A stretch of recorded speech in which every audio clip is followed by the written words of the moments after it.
I'm sick and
That's that deep soul, man. Sick and tired of being sick and tired. Good evening. Today is Friday, July 8th, 2016, and you're listening live to this special Friday evening edition of the Louisiana All American Sports Show here on 96.9 FM WHYR, Baton Rouge Community Radio. But we will, as I've often said during some of our shows in the department store of life, sports is in the toy department, and we will not be visiting the toy department today.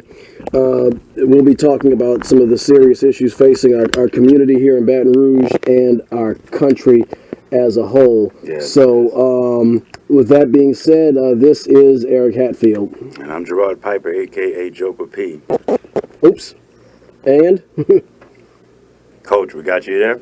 And I'm Coach Perry Daniel. There we go. Sorry about that, Coach. And you're tuned in to another edition of Louisiana All American Sports Show. in case you've maybe, I don't know, Eric, been I can't hear Joker's microphone. Joker. Can you hear me? Okay, we'll be working on that. Can you hear Joker at all? Mic check 1 2. Perry, Coach. Huh. Okay, well we'll be working through that technical difficulty in the meanwhile. Coach, can you hear Joker? I don't think he can hear me either. Testing 1 2 1 2, man. All right, I know he can hear me now, but hold on. Don't say anything, Coach. All right, folks, we are trying some, as I said, we've been working on improving the audio quality. We've been working on improving the audio quality, and sometimes we end up... Coach, can you hear us now? Absolutely. Okay, I got it. Can you hear Joker? Sorry about the folks out there in Radio Land. Okay, so, and also I'm new to the Skype, so that's on me. Anyway, we are here just, in case you've been, I don't know, like Rip Van Winkle for the last 5 days, or maybe you were taking a Jupiter vacation and have missed things here on planet Earth. We've had some troubling times in the past several days, both here in the Baton Rouge community and at large. The issue, the topic, the incident here in the Baton Rouge area that has brought us to this special edition is, of course, the shooting and the killing of Alton Sterling at the hands of Baton Rouge police in an incident that took place in the early morning hours of Wednesday morning, July 6th. And then the very following day, of course, there was an incident in Minnesota that took place, the killing of a Minneapolis motorist, and last night the mass killings that took place in Dallas. So it's been a very tough time to say the least. Yes, it has. Yes, it definitely has, man. And we definitely want to, first off, send our prayers and our hearts goes out to the Alton Sterling family. This show is really about him and about the issues that we need to attack to try to prevent this from happening. And why did this happen? Right. So that's what we're basically here to talk about tonight. We got a great lineup for you guys. We got some other guys that are going to be chiming in here, some special guests, and they're going to be able to give their opinion on what they think needs to happen in Baton Rouge. I think this is a time right now where I have, in all my years of living in Baton Rouge, I've never seen Baton Rouge come together like this. And it touched my heart. I was really proud of my city that came together within a short period of time and was able to protest and rally behind injustice. And so, with that being said, Eric, I don't know if you have your first guest. I'm about to cue him up in just right now, actually. And our first guest is somebody. First of all, he's a near and dear friend of mine, one of my closest personal friends. Grew up with him, went to high school and college with him. A civil rights attorney, Damon Hewitt, out of Washington D.C. He has actually quite a distinguished bio, which I will get to momentarily as we just go ahead and patch him in, and I am working on now. Y'all go ahead and keep on talking though while I get him going. But Coach, Well, let me say, go ahead, Coach. let me say that I realize that psychologically, emotionally, most folks are drained at this point. We get it, So, but in order to change, in order to have a different future, we're going to have to push through a little bit more. And we need to have some real dialogue, Baton Rouge, between the races, amongst the races. We need to have some real discussion between the community and the police and the upper class and the lower class, for lack of better terms. We need a full circle discussion, and not just Baton Rouge, as a nation as a whole. And it needs to be a safe zone, right? Because we need honest dialogue, and in order to have that, then we need not judge each other based on the truth that we deliver to each other. And Perry, everybody is hurting right now. In the last few weeks, not only have we lost African American males once again, we lost some lawmen last night. We lost police last night. A couple of weeks before that, we lost people out the LGBT community. So this whole nation is hurting right now.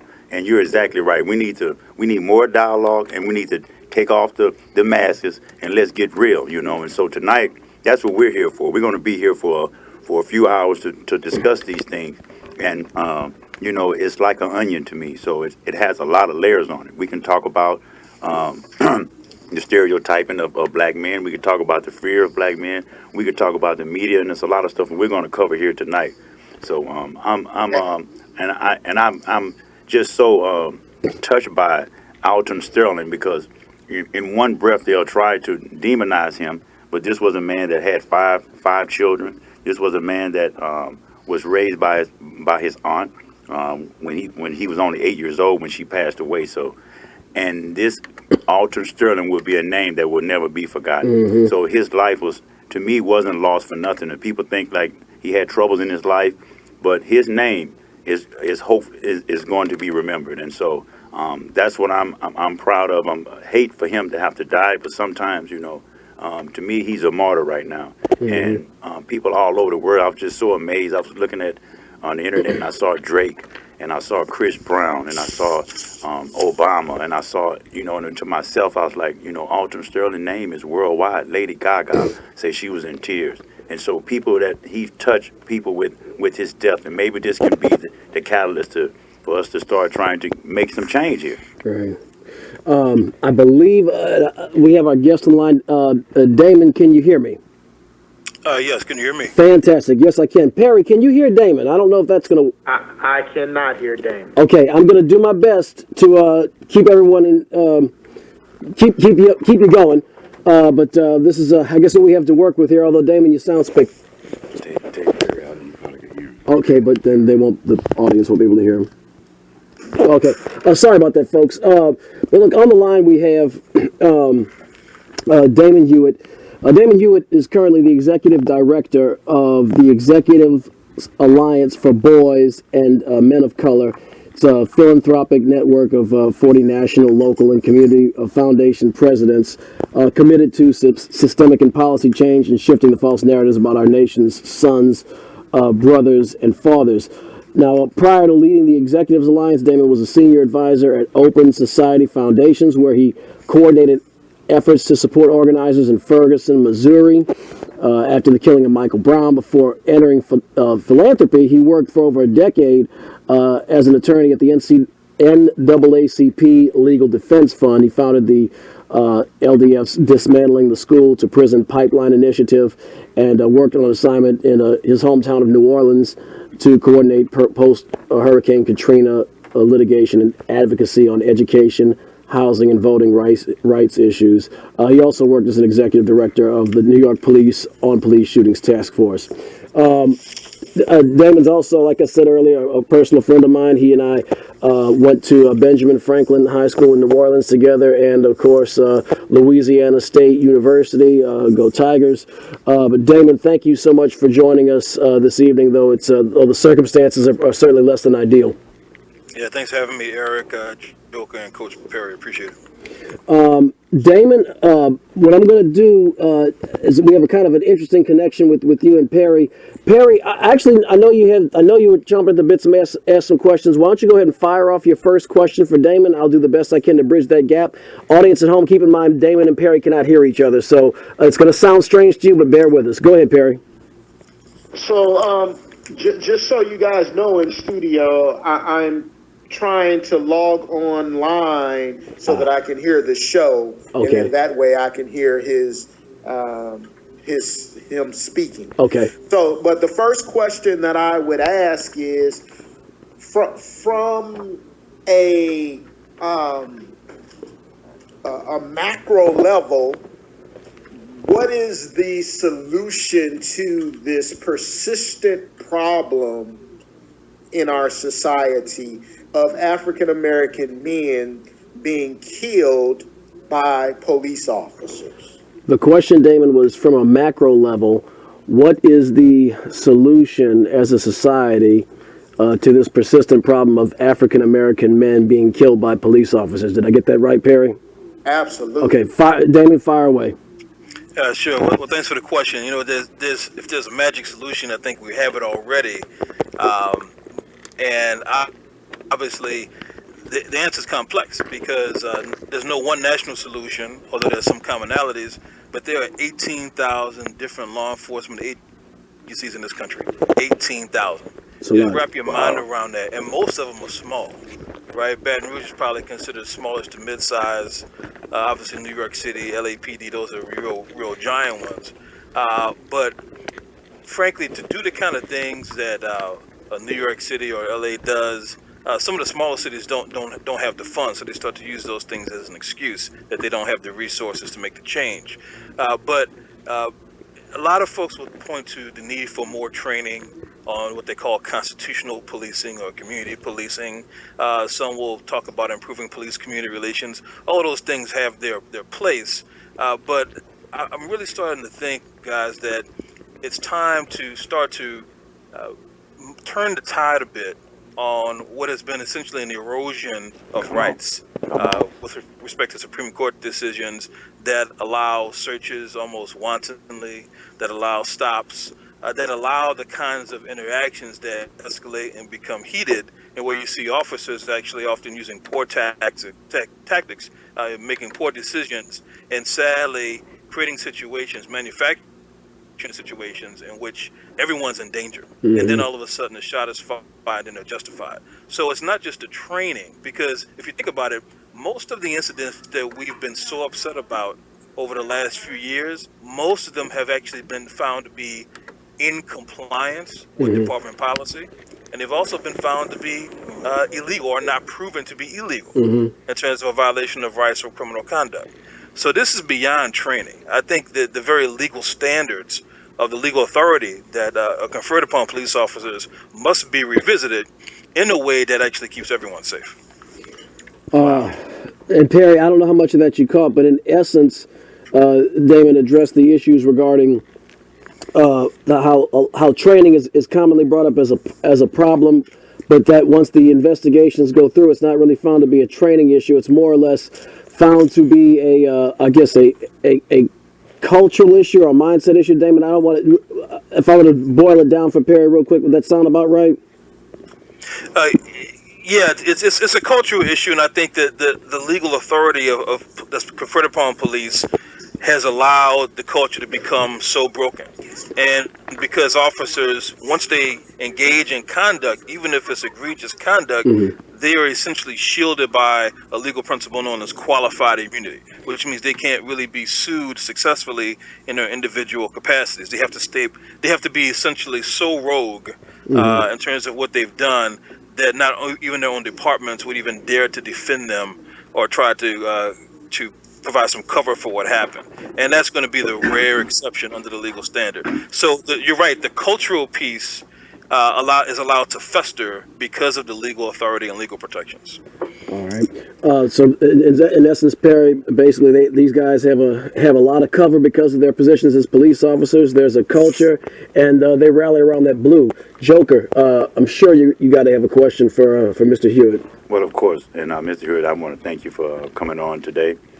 Really appreciate it. I have a question for you, though. My view is, being from Baton Rouge and being from the urban area, basically from the streets, I think that the interaction between the cops and black men, and per se, is toxic, and it's been that way for years. And so, in my estimation, it's almost like, when you want to root out the bad cops, some people say, well, let's just root out the bad cops. It's almost like, I would rather root out from the top and then have a trickle-down effect, because it's almost just like you're basically just replacing. It's like you're trying to attack the drug problem by picking up the street corner dealers.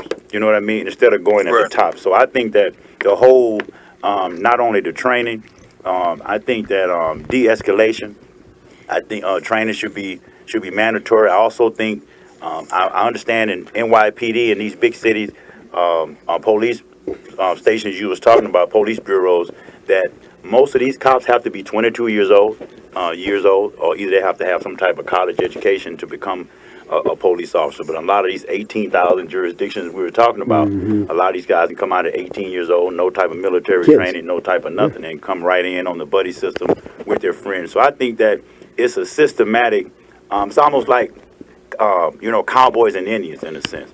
And it's like when the police come in, we have no trust with them. And until that is broken, until on their end, on their end, they seem to have a stereotype about a black person or a guy with dreads or a young man with gold teeth or whatever. So, I think we need to try to change that dynamic. What are your thoughts on that?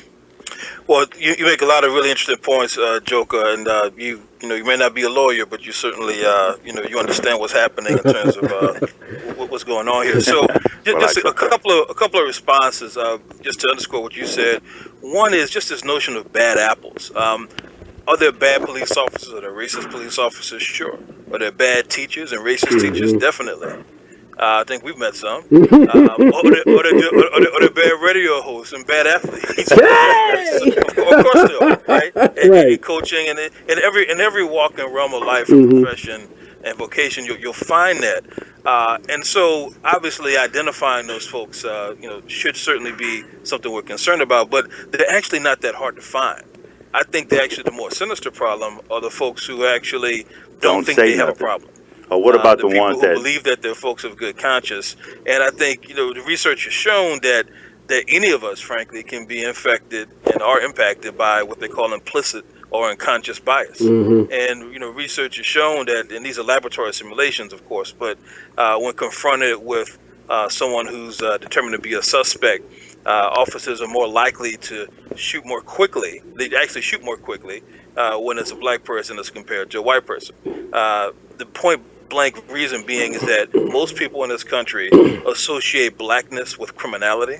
They associate blackness with danger. And so that's why you see a young man in a car in Minnesota who said, "Hey, I am registered to carry." I believe it was even concealed carry. Still be shot. And the officer, to me, in the audio, sounded scared. I wasn't there on the scene, obviously, haven't spoken to anyone there, but he sounded scared to me. And so this somewhat irrational sense of fear, or highly subjective at least, sense of fear, and combined with poor tactics, strategy from police officers, actually leads to loss of life. Now, I'm not trying to pinpoint any particular incident and say that I know that there were bad tactics used, but we do know from a number of these incidents there are bad tactics at play, and that the officers actually could have done something different such that they wouldn't have actually, under any objective standard, felt that they or anyone else was in danger. It's a manufactured danger based upon an irrational fear, and that's the kind of thing that we have to root out. And get rid of bad apples doesn't do all of that work. Damon, you mentioned, this is, I guess, my first question, is you mentioned the thing, actually, it's piggybacking on Joker with the bad apples. You had mentioned that, that they're bad apples in any line of work, that they're bad, teachers, radio hosts, athletes. There's always going to be a bottom percent. I've had a theory, but this is certainly just a theory, me wetting my finger, putting in the air and seeing which way the wind blows, but you have a lot more expertise in this. My theory has been that you have I'd say your top 80% of police are people who want to come to work and do a good job, like most people should want to come to work and do a good job, whether you're a cop or you're working at McDonald's or you're a CEO. You want to do your job. And I think you have obviously a top rung who are exceptional, who are true heroes, but you have the bottom rung in a position where that bottom rung, you have folks that probably aren't paid a lot. Because they are on the bottom rung, they have very little opportunity for promotion. They probably don't enjoy doing their job, at least the way they're supposed to do, and they're frustrated, and they have power, and they have guns. And when you combine poor performance in a job in which you have really ultimate power on the street in a one-on-one basis with that authority and with that breeding ground for corruption, because individual police officers have so much power, and the fact they might not be well educated or well paid.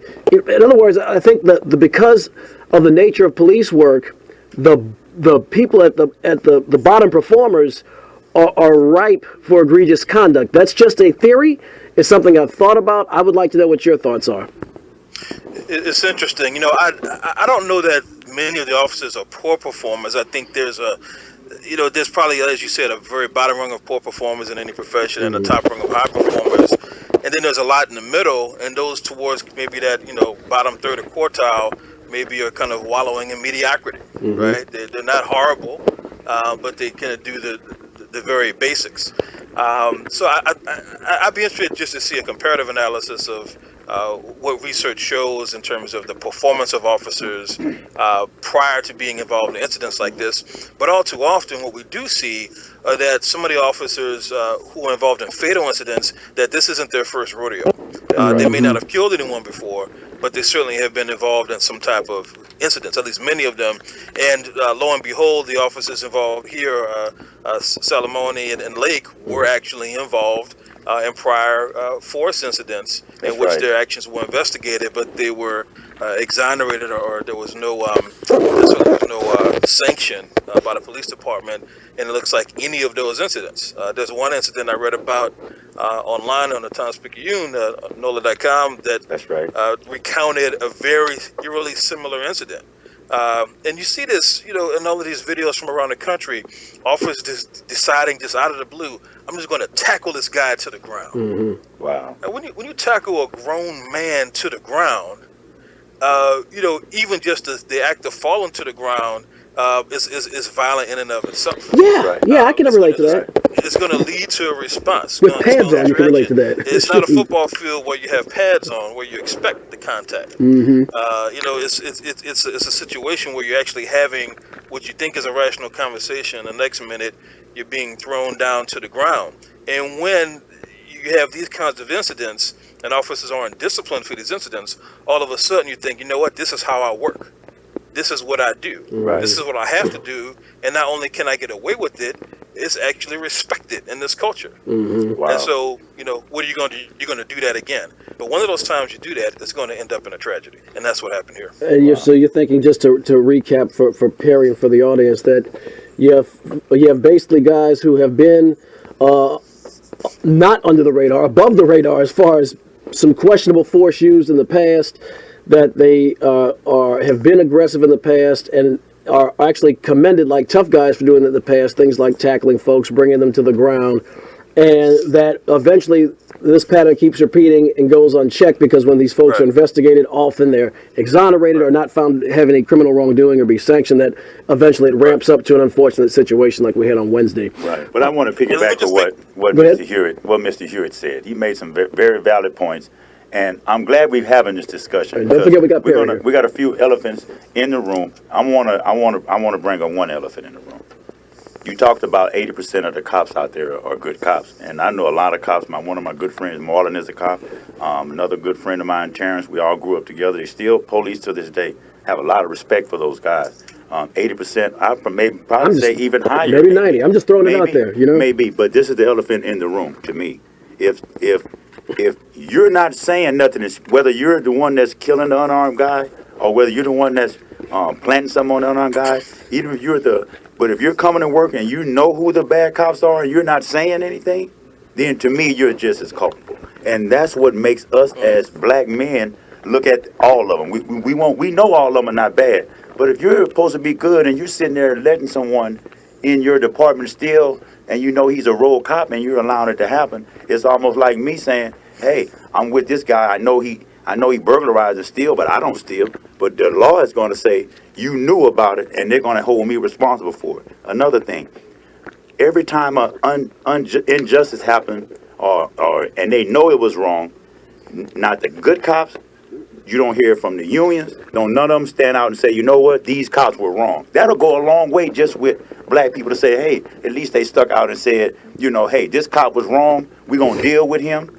And we want to let y'all know to get out in front of the problem. We never hear that. We never hear apologies. We never hear the good cops. Y'all can make your own, social networking now. You can come on and make a post. I saw a young black woman. She was a cop, and she made a very good blog on YouTube and was kind of putting down the other cops. And she said the same thing that I'm saying. So to me, that's the elephant in the room, because everybody likes to shift the blame. And that's why I was saying you can get rid of one rogue cop, but sooner or later he's going to be replaced with another one. it's like a football team. I may have bad players, but if I'm constantly having bad players and replacing them, then I got to get rid of the management. It falls on, to me, the techniques that they do. And at the end of the day, I don't fault them because, like Mr. Hewitt said, I think that in their mind, we all have certain prejudice, prejudices about ourselves, and I do, and we all do. So I don't blame them for that. But the good cops that stand there and let this stuff happen, to me, are just as culpable as the people that did it. Perry, I know you've been patiently and quietly waiting for quite some time. Do you have any? I know you got to have something. So what you got, man? Absolutely. So I would like to kind of hear from Damon. What can African American men do, if anything, from his perspective, to one, stay alive in those encounters, and two, what can we do as a people to facilitate changing that culture that he spoke of? Damon, the question. Oh, could you hear it? Damon? No. Okay. The question was, what can African American men do to stay alive in these situations, in these encounters with the police, and what can we do as a people? What can Black people do as a people to help change that culture of which you speak? So, could you repeat the last part of the question? What could who do to change the culture? What can Black people do? What can be done as a people to change the culture Sure. of which you describe? Sure. I'm going to take those in reverse order. Sure. If I can. So, obviously there's a raising of public consciousness in this country. The public discourse has been changed, and issues revolving around racism, justice, systemic abuses are being discussed in ways that I think far outpace what we discussed in the 90s, Eric, when you and I were, driving through states, bumping our music, and you know what music we were listening to. Oh, yeah. And it's reminiscent of even an earlier area that predates us in our prime. Right. Public discourse has been changed, frankly, because Black people primarily, and mostly young Black people, have actually put their life and liberty on the line in the streets of Ferguson, in the streets of Baltimore, and all over the place. It's they who are part of this movement for Black Lives, or Black Lives Matter, that actually have changed the public discourse. And so I just want to honor that and respect that. And I think it's certainly that push that has made, to the extent political leaders have been responsive, appointed and elected, it's that which is making them responsive. It's not just the regular organizations that I've worked for and have been a part of, and all of us know about, the civil rights mainstream. Those are important organizations, but it's actually been the younger folks and the older folks as well who have been part of these protests and demonstrations, and this relentless voice, persistent demand for justice that have really made the difference. So I think that has to continue, and all of us can play a role in helping, not just to support it. Not everyone's going to be in the street, but to actually support it in other ways, to make sure that folks don't try to blame Black Lives Matter for what happened in Dallas, that folks don't try to say those folks are troublemakers. Those are tax-paying people in this country, hard-working people who are having their voices heard. We all deserve to have our voices heard. To your other question, what can the individual Black men do? Well, in our community, we know about the talk that a lot of our fathers have had with us, and we'll have with our children one day. And now it's not just a father, son, mother, daughter, what have you kind of conversation. This is friend to friend. I talked to a notable civil rights leader earlier today who told me that she got calls from two middle-aged Black men who were reduced to tears, and they were personally afraid for their own safety. Eric, we have to have the talk with each other. We have to actually practice self-preservation. I worked for, as you mentioned earlier, a police-on-police shootings task force in New York, and I won't go into detail about the task force's work, but shortly after I began the work, I was living in New York City at the time. I was stopped while riding in a cab by NYPD officers. I was stopped for riding while Black, not driving, not walking, but riding while Black. And you know what I did? I actually did what the officers on the task force had told me I should do. I took my cell phone, which was black, and I had some other device. I think it was an iPod at the time. It was several years ago when people still use iPods. I took that stuff and put it to the side, and I put my hands on the lap, and I tried to make sure the dome light was on in the car. Now I felt some kind of way. I felt like I shouldn't have had to do that, but I didn't want any kind of incident. And so when the officer, of course, came up to the window and he shined a light in the car and shined a light in my crotch area, asked me if I had anything on me. What are you talking about? Do I have anything on me? I just, I spoke calmly, directly, assertively, not cowering at all, but respectfully and politely. And within seconds, he moved on. Now, that was a fortunate, result. It won't always be that result. If you're walking down the street, you might get drawn up against the wall. They'll tell you to catch the wall. They may bring you down to the ground. They may tell you to, keep your hands in the air. Accept So I think it's practicing these tactics that are, frankly, we know what the tactics are in terms of essentially, I won't call them self-defense because it's not aggressive tactics, but it's almost self-preservation tactics. We know that we have to do that, and we frankly grunt and bear it because we want to stay alive and come home to our families and fight another day. I'd like to remind everybody that you're listening to 96.9 FM WHYR LP Baton Rouge Community Radio. Damon, I think that's incredibly pragmatic. Perry, I don't know how much of that were you able to catch any of that? No, right now I'm at the shining of the light in the car. There's a delay between the live and... Right. Gotcha. Right. Well, I think. How should I put this? I think when you hear the rest of the delay, you'll. I think it'll sound very, very familiar. Hey, we actually got some breaking news here right now, and it's coming out of the Advocate. They got people blocking traffic in front of the BRPD. And, we saw another story we're reading right now. It's another officer that's been shot. I think it's in Georgia. Someone called the officer, and when he showed up, they shot him. He's still alive, apparently. I think both of them shot each other. So this is going on as we speak. And I like what you said, Mr. Hewitt. Also wanted to talk about when Perry asked about what could we do, and that was great advice, because we always hear about keep your hands up or don't say this, but you brought up the fact about Philando Castile and in the suburbs of St. Paul, Minnesota. The guy still had his seatbelt on. He was told the guy, hey, I have a permit for this gun.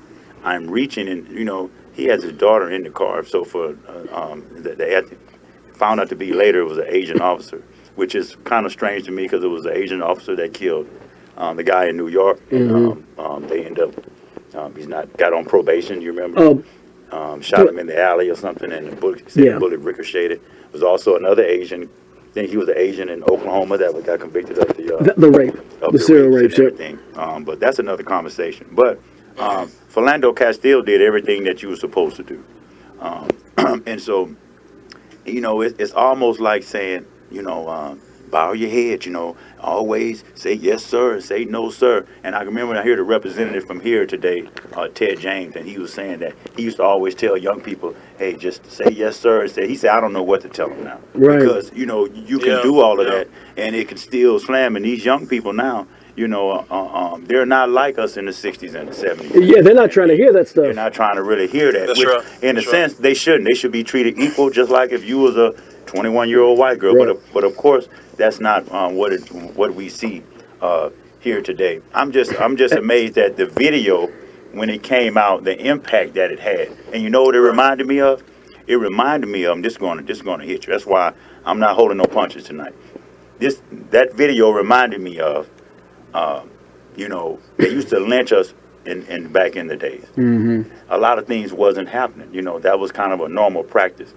But when the picture of Emmett Till was in the newspaper, that visual is what kind of started people to really buckle. That was the beginning of the beginning. The Rodney King visual was another point in history where, seeing that visual. Yeah, I can go back to Ray Rice. They suspended Ray Rice without knowing the visual. He hasn't played. But once they saw the visual in the elevator, it changed things. And I think that Alton Sterling's name in that video, as tragic as it is, is going to galvanize us and for a change. But I have another piece of gasoline to throw on the fire. This just rolling in to us here at WHYR. Former Metro Councilman and Baton Rouge mayoral candidate Smokey Bourgeois released a statement critical of Alton Sterling Friday, saying that it is clear that the man shot by a Baton Rouge cop on Tuesday morning had, quote, refused to follow police officers' repeated instructions before he was killed. He says media reports supported by video make one fact clear: Alton Sterling refused to follow police officers' repeated instructions. When officers had to wrestle him to the ground, nothing good would come of it.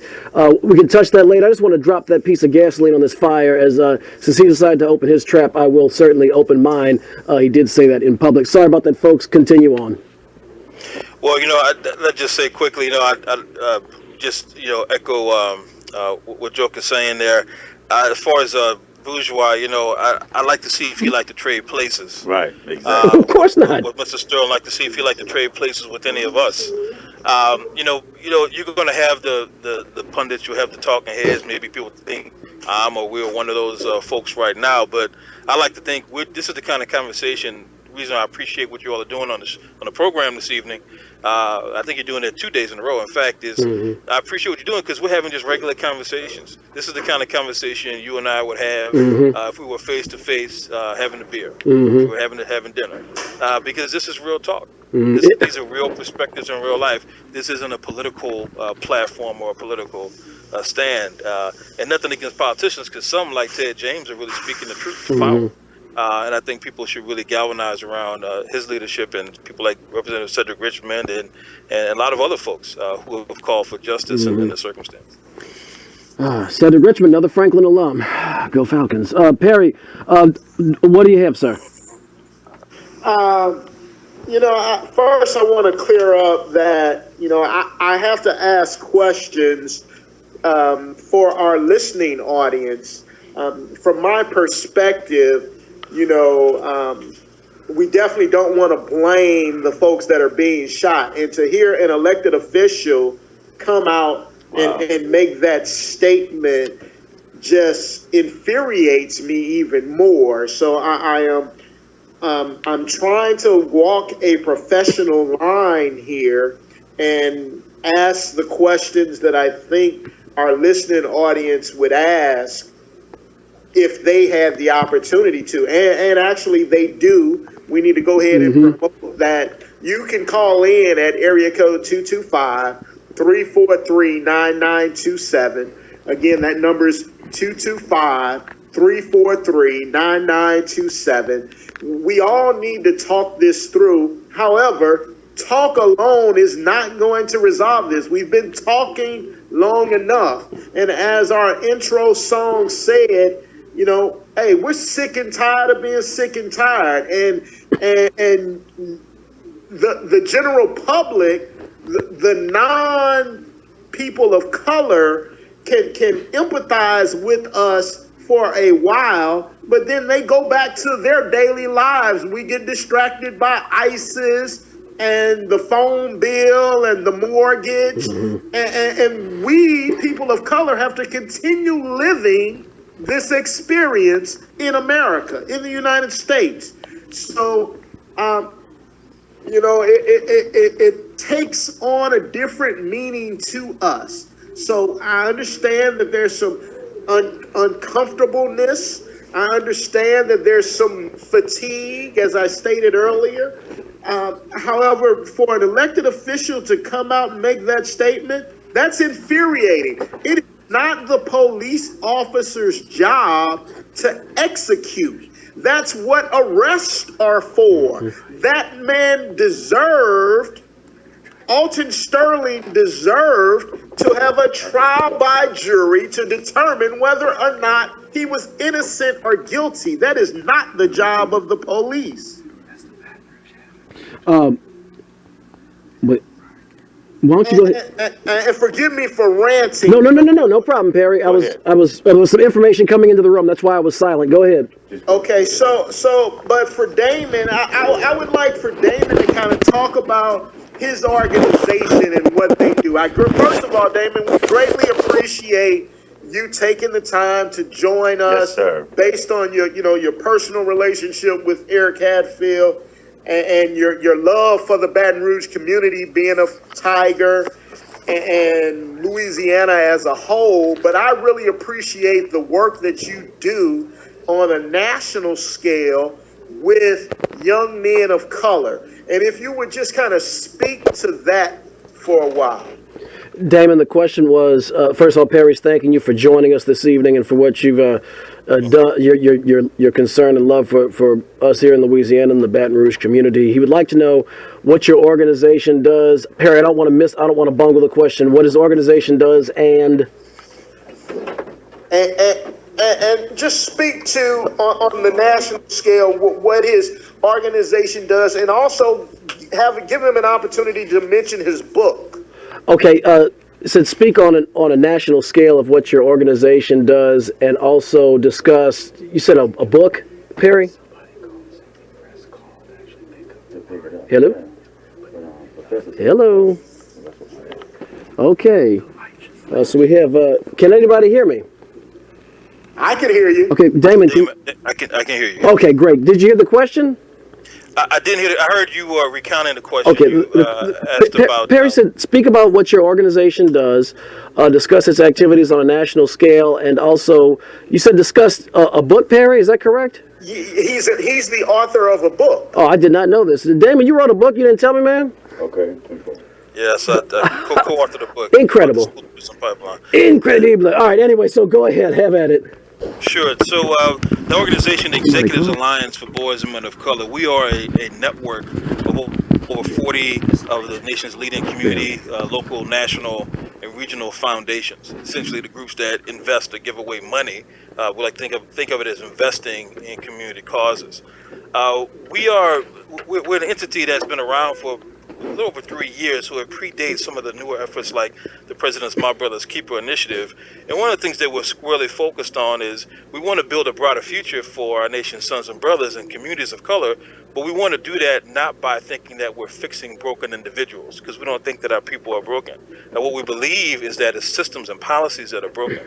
And so what we're really pushing hard to do is to work with community organizations and grantee organizations throughout the country, large organizations and small ones as well, to actually both shift policy and also shift and change the false narratives, these deficit-based narratives about who we are. It's something that foundations can't do alone, obviously. You can't grant your way out of these problems. You can't service your way out of poverty. You can't mentor your way out of being shot by the police. And so what we believe is that if we have to change not just the policies and systems, but the very environmental context that lead to the challenges and opportunity gaps that we face. Stop blaming us for the problems that we're facing. Let's get everybody to be part of the solution. As for the primary tool that we use is guiding and aligning foundation investments. Well, my job is to get the foundations to find new opportunities to collaborate for impact. We do have members throughout the country, including in Louisiana. The Foundation for Louisiana, formerly known as Louisiana Disaster Recovery Foundation, founded after Hurricane Katrina, is led by Flozell Daniels, who's one of our strong members. He himself lost his son to senseless violence, murdered in New Orleans not too long ago, sadly, just within the last month or so. So condolences certainly to him. And so we're a network that tries to change the game through grant making. Just in terms of the book, I'll just say quickly, I've been doing work focused on what we call the school to prison pipeline since before we called it the school to prison pipeline. We helped to coin that term along with other organizations. Started back in 2001. And the book was essentially a guide for lawyers, right? A legal guide for lawyers on how we can actually use existing law to challenge what's happening. So obviously it's an uphill battle with the fairly conservative courts, but we think we've seen significant progress. And most importantly, we've seen some uptick in this even from the U.S. Department of Education, which in this administration, under both Secretary Duncan and now current Secretary John King of Education, they've made some significant inroads, and we've seen changes in school districts all around the country. And again, part of it is because of the graphic videos. If you think about the video of the young girl in South Carolina who's tossed around like a rag doll by a cop inside of the school. Right. You see things like that. There's a continuum of our young people being policed in their communities, being policed at school, and being policed everywhere in between, and having disproportionate impacts all along the way. So that's what the book was about. I'll tell you, can't wait to check it out. You gotta text me that title. It actually does sound it sounds very, very compelling. We do have some more news continuing to roll in to our desks here at WHYR. We've received more notification from the Advocate that the FBI has issued a report about potential anti-police violence in Baton Rouge and Shreveport, that the FBI's New Orleans Field Division has warned law enforcement agencies in Baton Rouge and Shreveport to be watchful for potential violence in the coming days. That there's some it's called a potential activity alert, and that there are possibly multiple groups calling for planning riots or planning violence against law enforcement in those communities. Of course, there was also something that rolled across from WBRZ about an incident in Georgia in which someone called 911 to report a break-in and ambushed a police officer. That just happened today. So there's a lot of, I think a lot of things are coming to a boiling point. And folks, so far I'm extraordinarily proud of our city. We have not had these explosions that we've seen on the news in Dallas, in Ferguson, in Baltimore, and I'm just prayerful and hopeful that we can keep it that way, because it's tragic enough, it's bad enough, it's tense enough as it is. We don't need more violence. We don't need more people getting killed. And sadly, I think the people that need to hear that are probably not the folks who are listening to this radio show, but I did want to share that's going in. Folks, be careful out there tonight. Be very, very careful and be safe. Well, we did Eric, get if I could say... Go ahead. Sorry, go ahead. No, go ahead. If I could just say one thing, I just want to say, look, anybody thinking about engaging that kind of activity, as far as the so-called ambushes and what have you, you're inviting a war that you and we cannot win. Yeah, we'll lose. Right? That's not worth your life, and that is not the way. That's not what we're fighting for. We're fighting for something much bigger prize. So but you know your rights, exercise your rights, and keep a level head when you're out there. Yeah, most definitely, man. And they're talking about police violence. We got Michael X. Johnson. That's the name of the shooter that was in Dallas. And now they're saying that he was a lone shooter. When I first heard the reports, from my understanding, they said it was probably 2 or 3 shooters. And right, I was hearing 2. It was triangulated, and it was in a parking garage, and it was just running down. Hey guys. I need someone to let Attorney Tucker. Yeah. Yes, sir. He's in right now. We got the message. Right. Go ahead, Joker. Forgive me. But from the first time, what I heard was, "How you doing, sir?" Was that the shooter in Dallas said it was a couple of shooters, and they said that they was high up in the parking garage, and they was like triangulated, like the Kennedy assassination. Right, exactly. Like they was trained mercenaries, almost, or trained snipers. So now they're saying that he's a lone gunman. So I mean, everybody is hurting right now, and so that's what amazes me. Within the last 3 weeks, we've had the LGBT community here in Orlando. We've had African American men being killed. That's every day. And now, last night, we've had the police and some of them being killed. So everybody's being hit from on every side. So, but we definitely got a great guest that just came into the studio. We got to get him mic'd up and get him right and get him ready. Perry, we're gonna get Attorney Tucker mic'd up. So we need you to do some talking to the audience for about 90 seconds. Damon, I know you can't hear Perry, but just bear with us. Can we go to break? Yes, we can go to break. That is an excellent idea.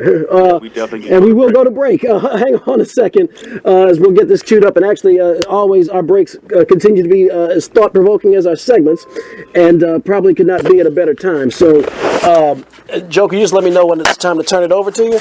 Okay, well, look, you are listening to 96.9 FM WHYRLP Baton Rouge Community Radio on this special Friday night edition of the Louisiana All American Sports Show. Suffering and worsens, like human packages tied up in strings. All right, Damon, how long can you stick with us? All right, well, thank you, Melissa. Appreciate. Perry, go ahead, Damon. All right, Perry. All right, so right now we're going to break. We're playing the song. We're going to get Attorney Tucker set up. So just give us about a minute and a half here. I hope you hear me. He's on Skype. He's in DC. So, formal introductions. I'm Eric Hatfield. George. Nice to meet you. Terrence told me a bunch about you. We see this man all the time. Oops. And I'm Gerard Piper, a.k.a. Joker P. Yes, sir. Nice to meet you. Yes, sir, man. So we're gonna get it in. I think we're good. I think we're pretty good. Mine did. Yeah. It's a little headphones. We're low budget. It's a little loosey goosey. I don't think we have a fourth set of those here. In part of it, the box is kind of. Training and training. Oh, you're like a fourth Finding your freedom. Stop you complaining. Poisoning your water while they say it's raining. Mad for complaining. Which is on Skype? Yep. Okay, and you're just feeding back and forth? Correct. Hold up your honesty. Dragging me youth. Like rage is founded on blocking the truth. Every kind, compromise and distortion. Sacrifice. Who makes this fortune? Because progress of human excursion. Like rage is founded on these kinds of things. Which means to be very, very sensitive. When the dog's back, hear you, but this would be when able the to hear. bleeding, So, when I'm feeling this mic is the one sad, I I'm simply gonna hope it works. remember But in fact, let's all get a these test kinds real of quick. things that I don't feel. Okay, say something. Good afternoon. It's pretty good. Something else?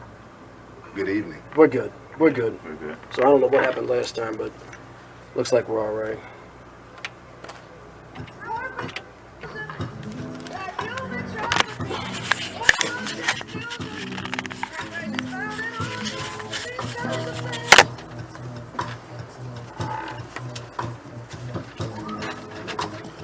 Whew. So you're in Hammond, is that correct? Oh, thanks for taking the drive out here, man.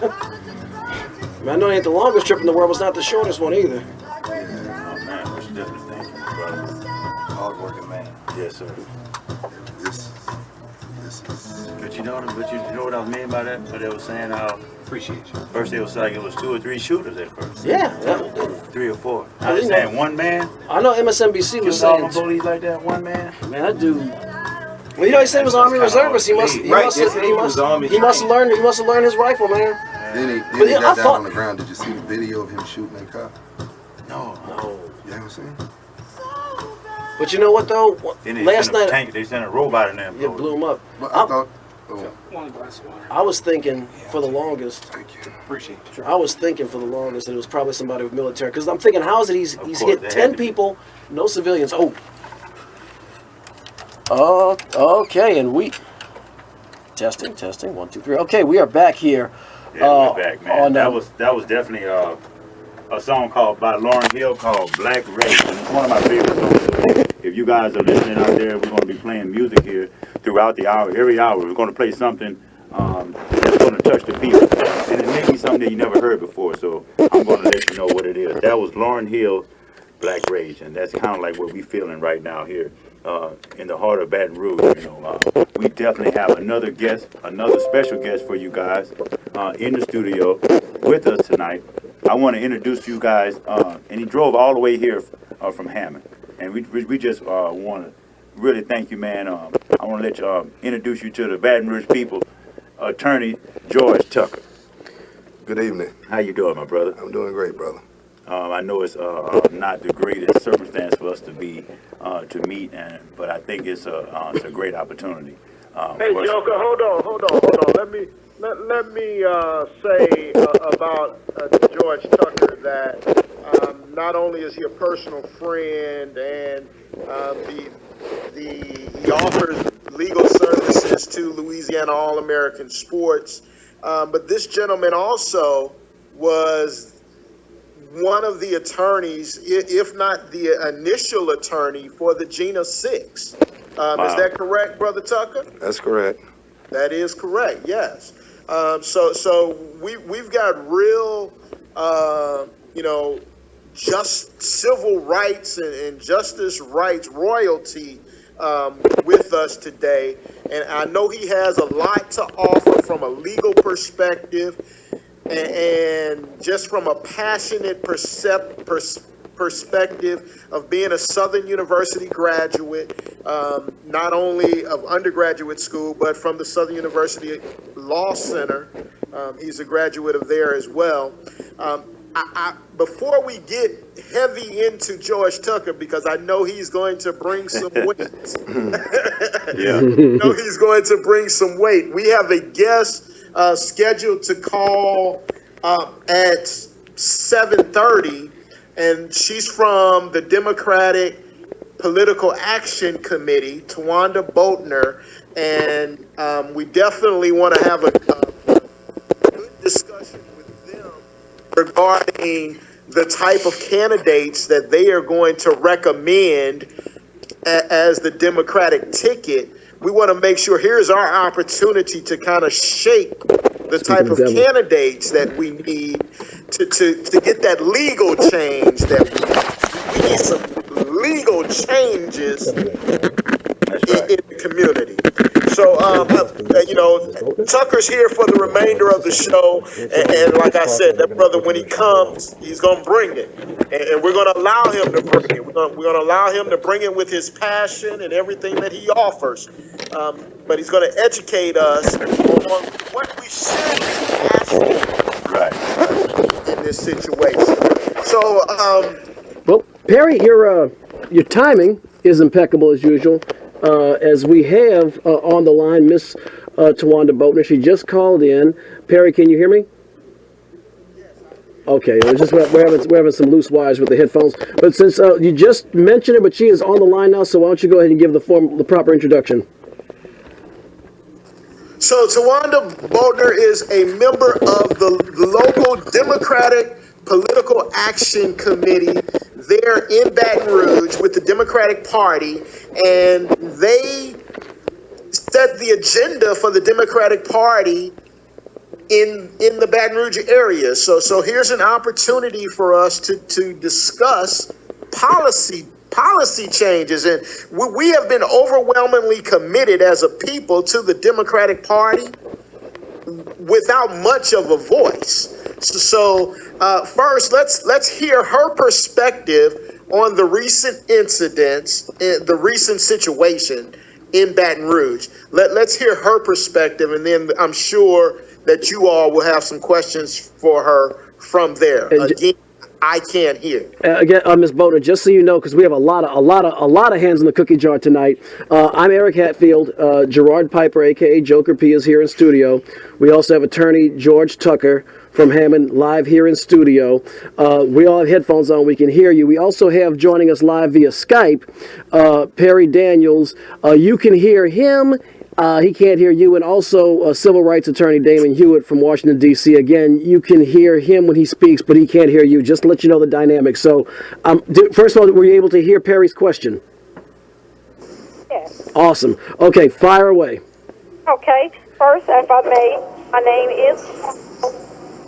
And I'm not going to speak on behalf of the Democrat Party, but I will speak as an individual who was elected as a Democratic Parish Executive Committee member. I won't necessarily speak on their behalf, but again, like I said, as an individual. And what we have now is the situation with Alton Sterling. We had a rally this morning. Things went well. The NAACP, Nation of Islam, the Urban League, and many other different organizations like SCLC joined together. They're coming up with different strategies to see how we can continue to make the protests, the marches that are coming forth, peaceful, in a peaceful manner. As a matter of fact, they're also boycotting. They're boycotting Walmart. They're boycotting the Mall of Louisiana and different stores. So if you have any questions for me, I'm willing to answer. I do have a question, and a lot of folks have kind of, in conversation, asked me this question, so I'll just ask, what's the strategy behind the boycotts of the Walmarts in the Mall of Louisiana?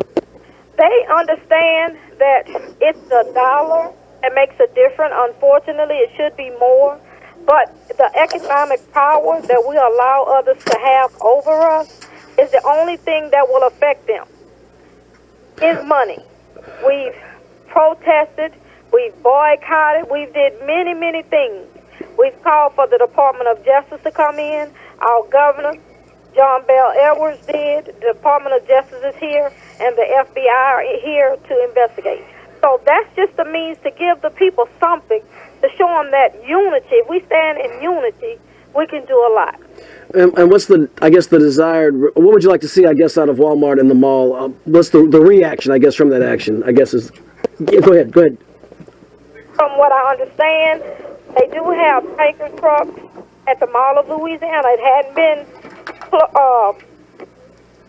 been to a point where it's been confirmed. Mm-hmm. But this is what I'm told. I'm getting ready to ride out there now. I was waiting to call in at the station. But I do know that hopefully they'll see that this is a human rights issue, just like a civil rights issue. Over 100 black males and females have been murdered at the hands of cops since 2015. We're in July 2016. Something has to stop. We have a question. Go ahead, Mr. Tucker. Yes, ma'am. Ms. Boatner? Yes, Boatner Green. Yeah, yes. Ms. Boatner Green. My apologies. My question is, when we are quick to inform the public that the Department of Justice come to investigate, what are they investigating? To investigate what? They're investigating the shooting, from what I understand, because he did have a gun in his possession. Even though it was in his pocket, he didn't reach for it, he didn't draw the gun. But at the time, he did have a gun in his possession. And if you've seen the various videos, you will see one of them that shows when the police officer took the gun out of his pocket and laid it to the ground. Okay, so they're investigating why he was approached, or they're investigating why he was shot? I mean, I've heard the Department of Justice is coming investigating a lot of different things, and I don't understand it. I mean, I understand the idea of them having an issue of transparency, but I'm sort of confused. So I've heard a lot of politicians celebrate them coming to investigate, and I've heard a lot of people start feeling a sigh of relief. And my question as an attorney, as I sit here, is what are they investigating that the locals can't investigate that they do every day? Well, I think that's I think that may be the situation as far as from my understanding, it's been about 35 use of force complaints against the Baton Rouge Police Department. It's been with zero results, and no one has gotten reprimanded on none of them. And I think the problem is when they do the internal investigation of their own, they always seem to clear the officers. So I understand what you're saying, though. It's like, what do you really have to investigate?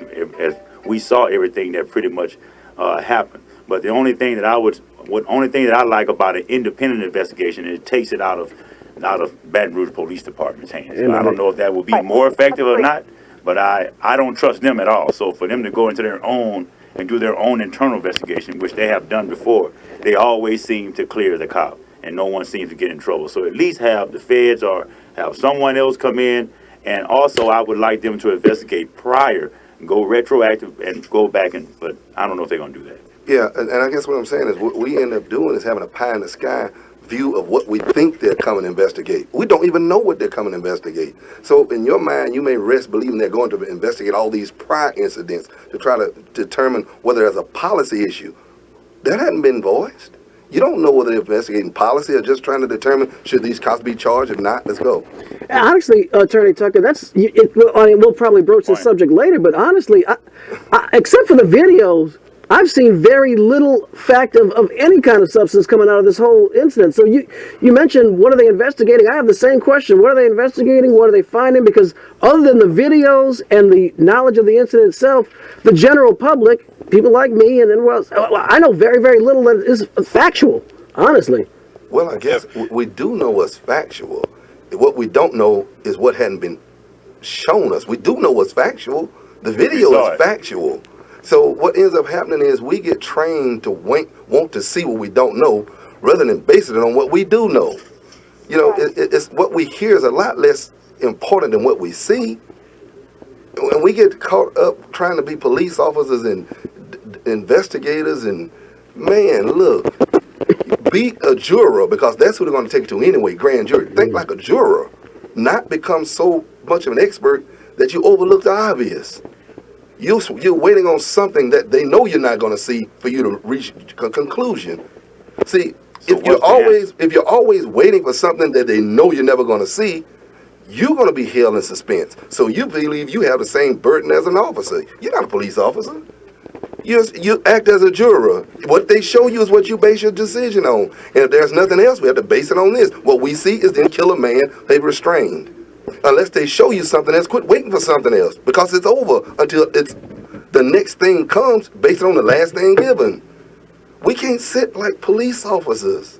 They're training us to be, objective, but they're subjective when they encounter you.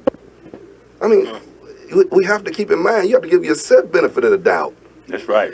Now we're getting to the meat and the bones. Now tell me this here, Mr. Tucker. And I love your passion about this issue, because I'm the same way. What needs to be changed? What systemic change needs to happen? Okay, so that's the excellent question. But while we have Ms. Boatner on the phone, from a legal standpoint, because of her position, we need to, this is our voice into that party. So right now, from a legislative standpoint, what needs to be changed? Well, again, like I said, I can't speak on behalf And that's open to anybody in the studio. Okay, go ahead, Ms. Boatner Green. Yes, I can't speak on behalf of the Democratic Party. I can only speak to you as an individual. So I do understand that type of question should be sent to Mr. Tucker, Attorney Tucker, because he will be able to tell you from a legal standpoint what needs to happen. I'm sorry, Ms. Bolton Green, I think he may have misstated. For you, he wants a legislative standpoint, which I can't speak from, because I would love to have some insight as to what the legislative viewpoint, objective, and perspective is, because right now, I just know that there's a lot of attempts to console a bunch of people and to have them to diffuse. But as to what we're going to do to alleviate what puts them in this position, that's a legislative question. Well, yeah, that's true. And what we should do, if we're going to have a call again, I can contact Senator Regina Barrow, who's in the legislature, one of them.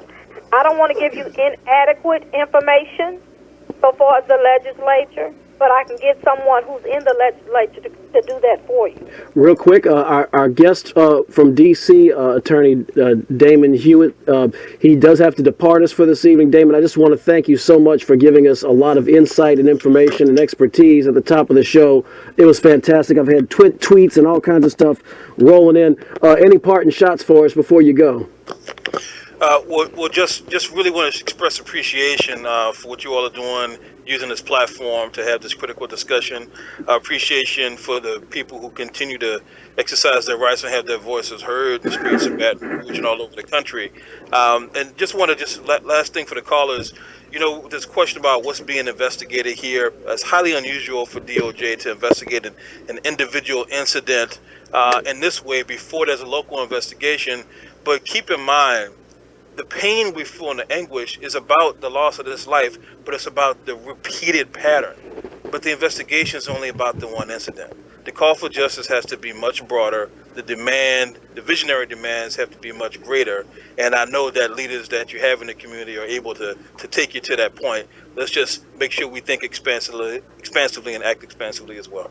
Man, Damon, thanks a lot, my brother, and give your best to your wife, Melissa, and that little girl. Thanks again. Again, that's civil rights attorney Damon Hewitt. Thank you so much, man. Thank you. Take care. Okay, so let's pick back up where we. Yeah, pick back up right where we left off. We're talking on one hand legislative, and we're talking on one hand legal. I have to give a little credit. I'll give a little credit to Governor Edwards, for being proactive and being, better than Jindal, of course, would have been. For him to just becoming the governor, and he was right there. The very next day he came out, which I wouldn't imagine, a regular governor coming out for something like that. But other than that, from my understanding, what they passed a couple of months ago. I may have been earlier this year, called Blue Lives Matter law. Do you know what I'm talking about, Ms. Bolton Green? Blue Lives Matter, is that something that the president just signed on? I think it was a law in Louisiana that they had. The governor signed it. Right, that the governor signed it, and it was for I guess in a sense making it harder if anyone. If you attack the police, it was going to make it into a hate crime, basically. Attorney. Well, basically, that's what I took from it, that it was protection for the police officers. Exactly. Are you familiar with that legislation, Attorney Tucker? Well, I'm familiar with the legislation that is attached to it. But you see, the hate crime law was born after we came back from D.C. over Gina. See, when Cleo came back from D.C. over Gina, Louisiana came up with a hate crime law because before we kept trying to make them, the Attorney General, U.S. Attorney General, take a position as to whether what these boys were subjected to was a hate crime, and they stayed on the fence until we finally made them go on and say, okay, yes, this probably would fit all of the elements. Like this would be the poster child, but we don't want to say that. Right. So now, in November 2007, it's presented, it passes in Louisiana, and it was supposed to be for an identifiable group of people, as in whether it be race, religion, sexual orientation, all that kind of stuff. Now, from what I read on Facebook, they're suggesting that now the police are given the same protection as if they are some form of minority. Wow. So, on one end, yeah, it does protect police, but on the other end, what already didn't protect them? I mean, exactly. There's already a first-degree murder. I mean, you already, if anything you do with a police officer is extremely enhanced. I mean, right. So I don't know in application how that works, because you see, what the person that makes a determination as to whether you have committed that crime is the police. Right. I have a question, just Attorney Tucker, just to bring our audience up to speed who might not be as familiar with the legal vernacular when Attorney Tucker says enhanced. In other words, for a hate crime, if you target someone because they are of a certain, if they are black, or because someone is Jewish, or because someone is gay, and it's contingent with hate crime legislation, there will be enhanced penalties on top of the regular penalties for first-degree murder, aggravated assault, what the case may be. What Attorney Tucker is saying is that if you commit a crime on a peace officer, there are already enhanced penalties on the books. Is that what you're saying? That's precisely what I'm saying. So it seems somewhat redundant because police are already... It's not redundant. It's expansive. You see, right. It's a big difference. Inclusive. It's expansive. You see, what we're moving more toward is the police having the discretion to determine whether what you said or did to them is a hate crime. Wow. So, I mean, that seems like it's going to be far disproportionately enforced against who? I mean, who would it be enforced against? Somebody who, when he puts his hand on him, you look at him like, you better take your hand off me. Right. Now what? Who they encounter the most? Well, I don't know who they encounter the most. They probably don't encounter us the most. They just approach us the most. They encounter them too now. See, we keep getting caught on dealing with the statistics that they feed you, rather than dealing with the statistics that, hey, there are some statistics that you need to deal with. That, what are statistics that say that other people don't become statistics? Right. Right. That doesn't mean the encounter didn't happen. It's just they didn't make note of it. If they got 100 stops, the only ones that matter are the ones that you actually document. We have joining us in the studio. Oh, we got a full house right here at WHYR. A gentleman used to be a regular every week on the show. Haven't heard from him in a while, but he's in the studio tonight on this special Friday edition of the Louisiana All American Sports Show. Professor T. Johnson, thank you for joining us. Great to have you back. We're going to turn the sensitivity up on mic 3 so that you can speak, T, but understand too that if you cough or sneeze, it'll also pick up there too. So just try to be aware of the sensitivity over there. But T, thanks for joining us tonight.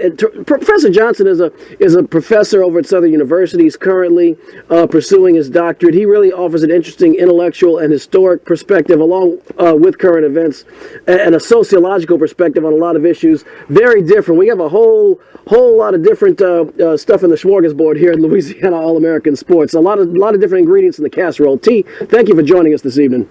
Eric, as always, it is indeed a pleasure to be here. I hadn't been within these four walls in quite some time. I want to acknowledge Attorney Tucker, Brother Ebanks, that is also present, for chiming in and making very timely and relevant remarks. I was listening to you guys when I was en route, and it's a pleasure to be here. All righty. Perry, what you got, brother? Well, I understand that. Well, first, peace to Brother T. Johnson. The God is in the house. I appreciate it. Peace, God. Let me say to our sister Boatner Green, that I realize that you don't speak for the Democratic Party, but here are some things that I think that we should look into and support the candidates that are willing to support this platform. One, I think that with technology nowadays, if I run a red light, I get a ticket at my home, and they know where I live based on my license plate. They take a picture of it. They send me that ticket. I don't think that there is a need for police to pull people over. I think if I am making an infraction, they can just take a picture of it, send it to my home, so that we don't have situations like Philandro Castile happening again. That's one. Two, I think that we should support a candidate that is going to be supportive of a citizens review board of police officers. It makes no sense to me that we have the police investigating whether or not the police did an infraction. That makes no sense. Right. And they're in bed with the DA. Notice that, Hiller Moore came out with the police chief hand in hand with the mayor to give their press conference. We need a citizens committee to oversee the police. Also, thirdly, I believe that we need community policing. The police have to live within the community that they police. That way they would know that Alton Sterling is no threat, because they see him every day in front of that store. Attorney Tucker's like climbing the walls up here. Miss Boatner Green, your response. I totally agree with you. I think one of the major problems with the Baton Rouge City Police is they need to call in other agencies to invest when situations come up, because this is not the first one, and I pray that it's not. I pray that we'll never have another one that will occur. But the most important thing that we have to get people to realize is to get out and vote, and not just vote, because people make a big issue out of voter registration, which it should be done that way. However, we need organizations that will hold elected and appointed officials accountable. When we see these people come out, just like with Alton Sterling situation, the city councilman for that district has been out there. The state rep for that district has been out there. We need to have we can have the police, our community police, that's fine. But our elected officials need to know more about the people in their community. Now, we do have some, and I can say State Rep Denise Marcel and many more who do a lot in a community. People are aware of who they are and how to contact them. But it's still some strategies that have to be put into place so this will never happen again. I saw T. I don't know if T was ready to talk, and Attorney Tucker, I see the thought bubble forming above your head here, like in the comic strips. I know you were dying to comment on that. Go ahead, T. Well, indeed, I'm ready to talk. But if the brother, all right, so we got T. Johnson. Go ahead, baby. They were interacting, and I know if you need to pontificate on the issue, please do so. After you. Okay, brother. First of all, I want to acknowledge that no one. I'm very remorseful for the loss of life. No one wants to see anyone lose life senselessly. and we want to first acknowledge that on either side. But from a historical perspective, I like to kind of make a little anecdote about this whole thing. You know, when mankind, when civilized man developed the rule of law, he developed the rule of law for the rule of law to supersede all things, and that all men were accountable for law, and that all men could participate in this so-called democracy.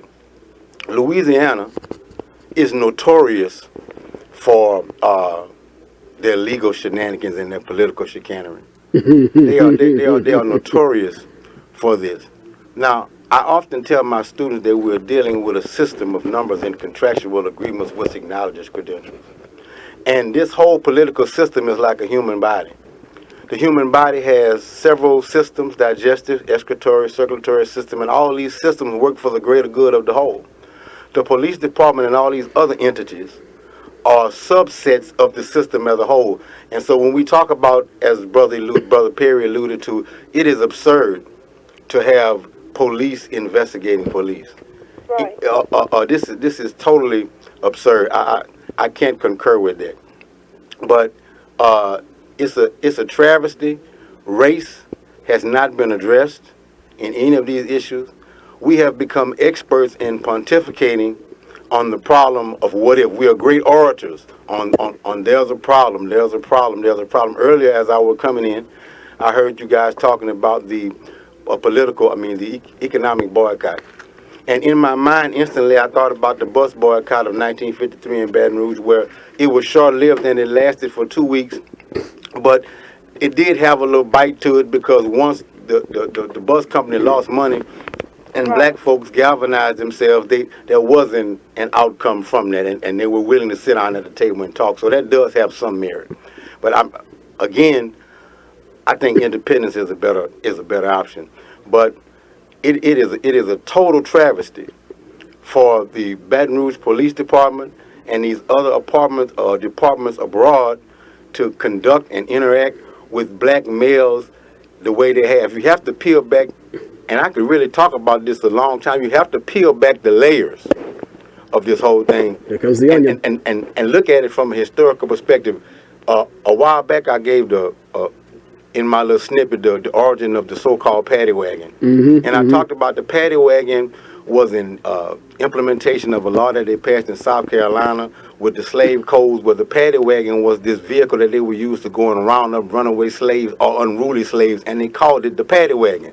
This became synonymous with the police car, the people, the Peter roll, and all these different terminologies that we throw around. But they have historically had laws, these Gestapo-type antithetical theories in place that have ostracized black men historically. Now, you have to just look at the data. Numbers don't lie. Mathematics don't lie. You have to look at this from a historical and a mathematical perspective, brother.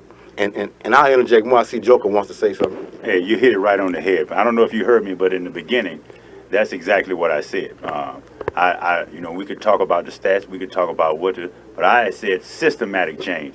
I said that relationship that we have, as I'm from the streets, the relationship that we have as black men with our law enforcement officers is like cops and robbers. Yes, sir. And until you break that dynamic, I can't really fault them, because they're under a certain stereotype, because they was raised a certain way in the media to look at all black men with this and that. Now, whether they believe that or not, is almost like a Klanman teaching a child, since he was a child.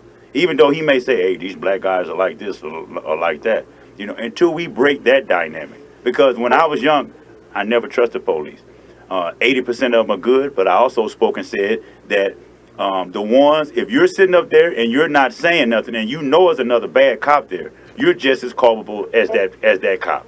Because to me, if I go to you and you go rob a bank and I don't go rob it, but I know you robbed it, they're going to say I was culpable, that I was responsible because I knew you was going to do it. So that's why I have a problem with the fraternal order of the police. They never come out when they're wrong and say, hey, this was a rogue cop, we finna deal with it. That'll go a long way with us, because at least make us seem like, whether or not it'll make us seem like, okay, well, at least they trying to do something. So until you break the dynamic between the cops and robbers, or the cowboys and Indians, that dynamic between black men and the authorities, then it's going to be hard to. That's just my opinion. Attorney Tucker has been just Jump breaking back a a sweat bit. over that. Also, I like your analogy, Go T, ahead, of the systems of the body. And I will say, when you have police investigating their own, you generally get the product of what comes out of the excrement system, the excretory system. Attorney Tucker, though, you were chomping at the bit, so thank you for waiting. And the floor is yours. It's yours. Take a deep breath. My concern is that we end up chasing our tails. We start talking as if our first exposure to these problems is when the news brings them to us. Come on, bro. Mm-hmm. This is nothing new. I mean, I understand people bringing attention to it, but I haven't seen anything more graphic there than I saw in college. I haven't seen anything more graphic there than I saw in Greensburg. I mean, we have to stop waiting for this moment to get out here and act like this is what we need for us to go and say what we've been afraid to say. Or even worse, afraid to do. Come on, brother.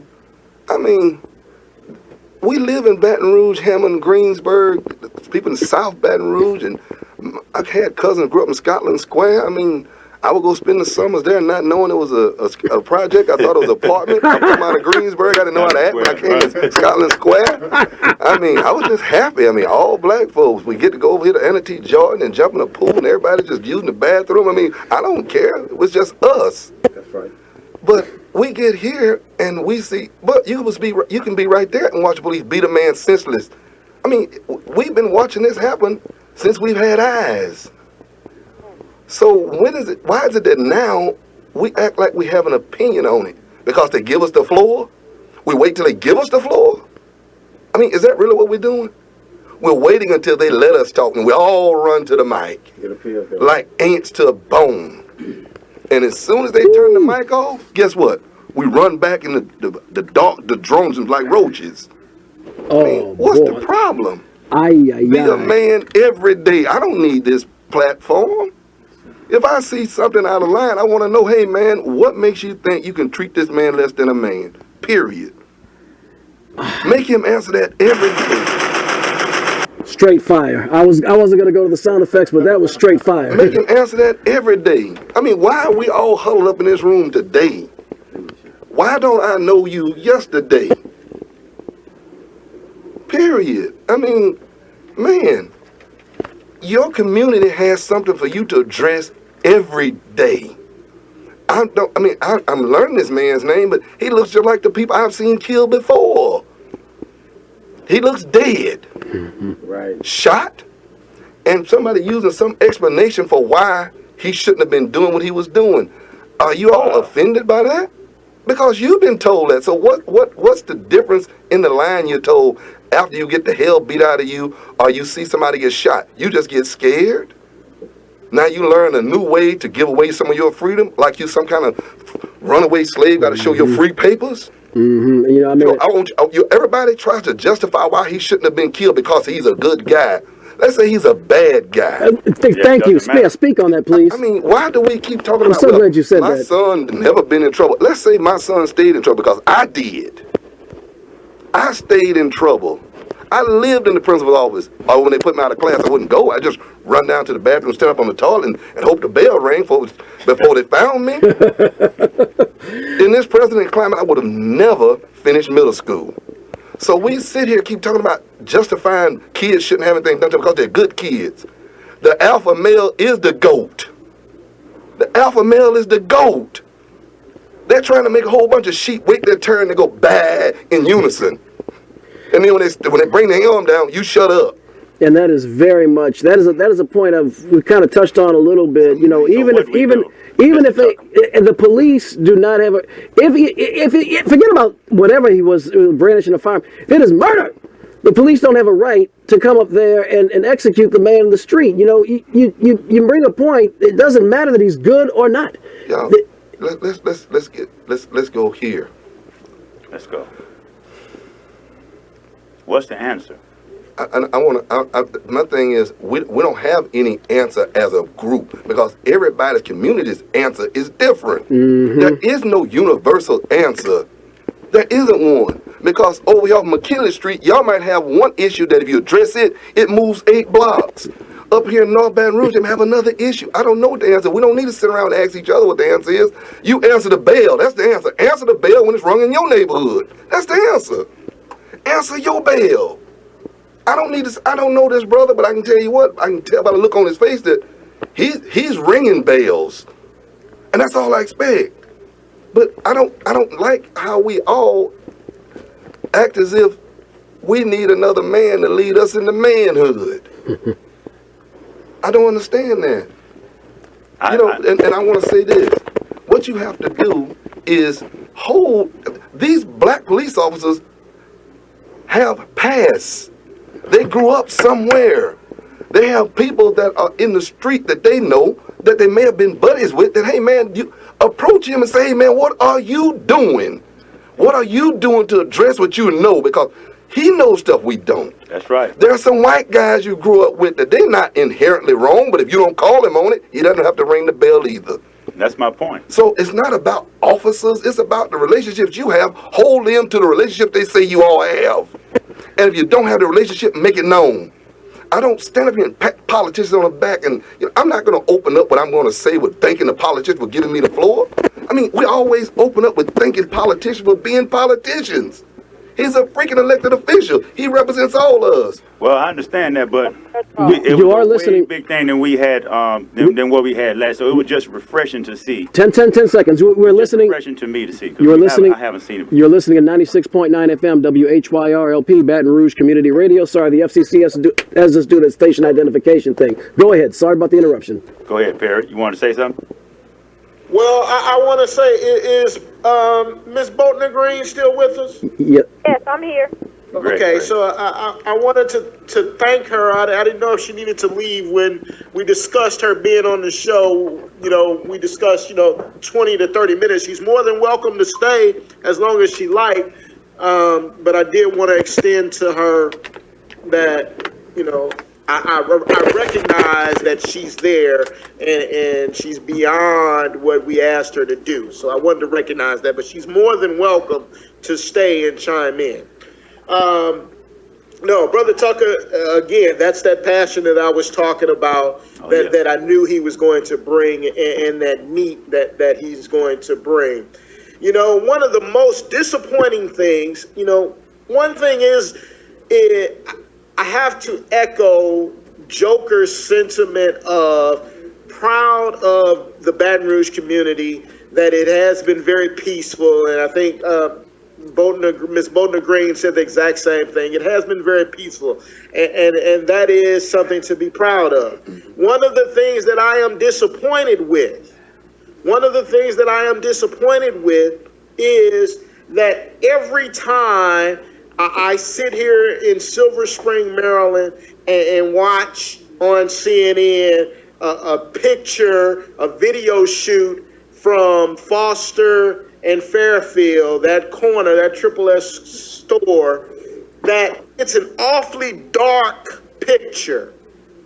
And this is not just a black problem.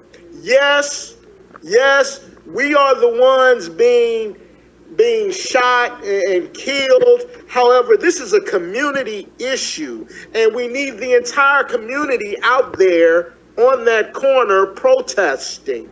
We need everyone out there, or else it's going to end up like we've had these last couple of days, where now people of color are turning on the police because they feel isolated and alone, and no remedy is occurring for them.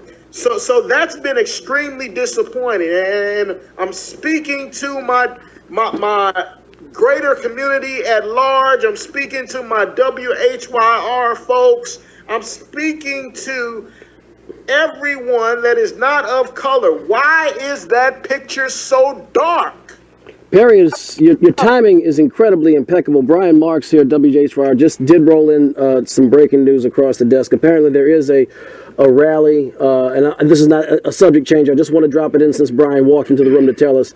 But there is actually a rally going on near the site where the incident with Mr. Sterling took place. It is a rally. It's a hands-in-hand rally, and the photograph that was tweeted, and it's just a photograph, but it was a pretty diverse picture, and here's the interesting thing: not only diverse in color, but also in age. I mean, the guy front and center was an old white dude. Yeah, so. Just dropping that in there. I did not want to shift the subject, but so you said that, and the timing could not have been any better. I appreciate that. Miss Boatner Green, I know you're ready to speak. I'm sorry for interrupting you. Go right ahead, ma'am. Yes, I feel exactly the way you do. And I think with the younger generation, the problem is, and why it's so darkened, is because everything has a process. And what we have not done is made an effort to teach them how to protest. So what they're doing is, and they're only doing what they know. Mm-hmm. If we're going to keep this peaceful, we have to come in, have rallies, the pastors need to open up their church doors. We need to have meetings. Even during the days of Dr. Martin Luther King, they had rallies and meetings before they hit the streets. That has now changed. So someone has to mentor these young men and pass the baton. Now, that's one of the major issues. With all of our civil rights organizations, they don't know when to sit down. We should be mentoring these young men, passing the baton, so when situations occur, they will know what to do at all times. So we're going to get older. How old are we going to be standing on a corner with a sign? So somebody has to take an approach to teach them how to be effective in a protest and a boycott and a march. That has to be addressed. Well, I totally agree with you, and that's what I agree with Attorney Tucker with his passion when he was saying, hey, be a man and stand up. But at the same time, I also think that you hit it on the head by, and I take a little bit of blame in this because this is kind of my generation. The youngsters that's out there, and I look at them as my responsibility, that we didn't teach them exactly right. I love the energy that we had here in Baton Rouge, because since I've been living here, I've never seen us galvanized in no 48 hours or 24 hours and do this type of thing. And I think we didn't have direction, so it looked it like it was kind of wishy-washy, or it looked like it was just like helter-skelter. But I like the energy that was behind, and I like what I'm seeing.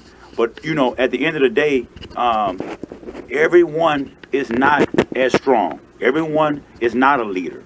Everyone, you know, every organization has someone to lead it. Everything. I'm talking about from when you're talking about animals, like he said, I have an alpha dog. You have a president. Every company has a CEO. Every Indian has a chief. Everybody. So everybody can't be that person to just stand up and lead. What I'm looking for here in the Baton Rouge community is what can we do between, like he was saying, the community police, the relationship between, this has been happening like Brother T said with the paddy wagon. The police started from slavery in itself. I think that the way that, you know, this thing is so big because we're in so-called urban areas, and it's almost like they're the overseers coming into outside of their area and coming into our area and policing us. They're not coming in to protect and serve. They're more confrontational. Like they're coming to maintain order. They're coming to maintain order. They're going to go on this side of town, away from their house on the suburb. I'm going to maintain all this order over here, because over here is nothing but drugs, it's prostitution, it's all this. We know it's so-called, quote-unquote, ghettos. And I want to make it home to my wife tonight. And so this guy walking down the street, I'm going to ask him, you know, hey, where you going? Where you from? You know, these type of things. You know, grown men you're asking this to. You know, so it's just like, I think that the relationship between the cop and the people on the street has to change. If that doesn't change, we're going to always be apprehensive of them. We're going to always not trust them. And that's just the way it's been like that since your mother told you when you was young, hey, don't say nothing back to him, because they will do you something. They will do this and do that. So we have that innate kind of a, you know, apprehension. Exactly. So that's where I'm going at. I think we need to change that. Go ahead, brother, Professor. Okay, let's cut to the chase. Let's go to the elephant in the room. Get it out. Well, what you want to say? Tucker alluded to the fact that the bell is ringing. I was contemplating this while he was speaking. He said the bell is ringing. Answer the bell when the bell is rung. he was metaphorically speaking to a fight or an alarm being sounded at the door. There was an alarm at the gate. As I'm listening to this and we talking about all these this methodology to use, but historically we have only expressed our discontent until the level in which Mr. Charlie allowed us to express our discontent. Let's cut to the chase. Anybody historically who has rose up against oppression during the system in this country was considered a patriot. Patrick Henry said, "Give me liberty or give me death." When it came time to rise up against the crown of England, all these people that fought and rose and bloodshed occurred, they are considered patriotic. There are monuments and statues erected and major effigies constructed for these people. They're considered heroic, heroines. But we are afraid to bleed. But if we do something, we are labeled radical or extremists or anything else. But historically in this country, and I'm not making a blatant call for bloodshed by any means. I'm just stating the facts and data from a historical perspective. So I don't want anyone to misconstrue what I'm saying.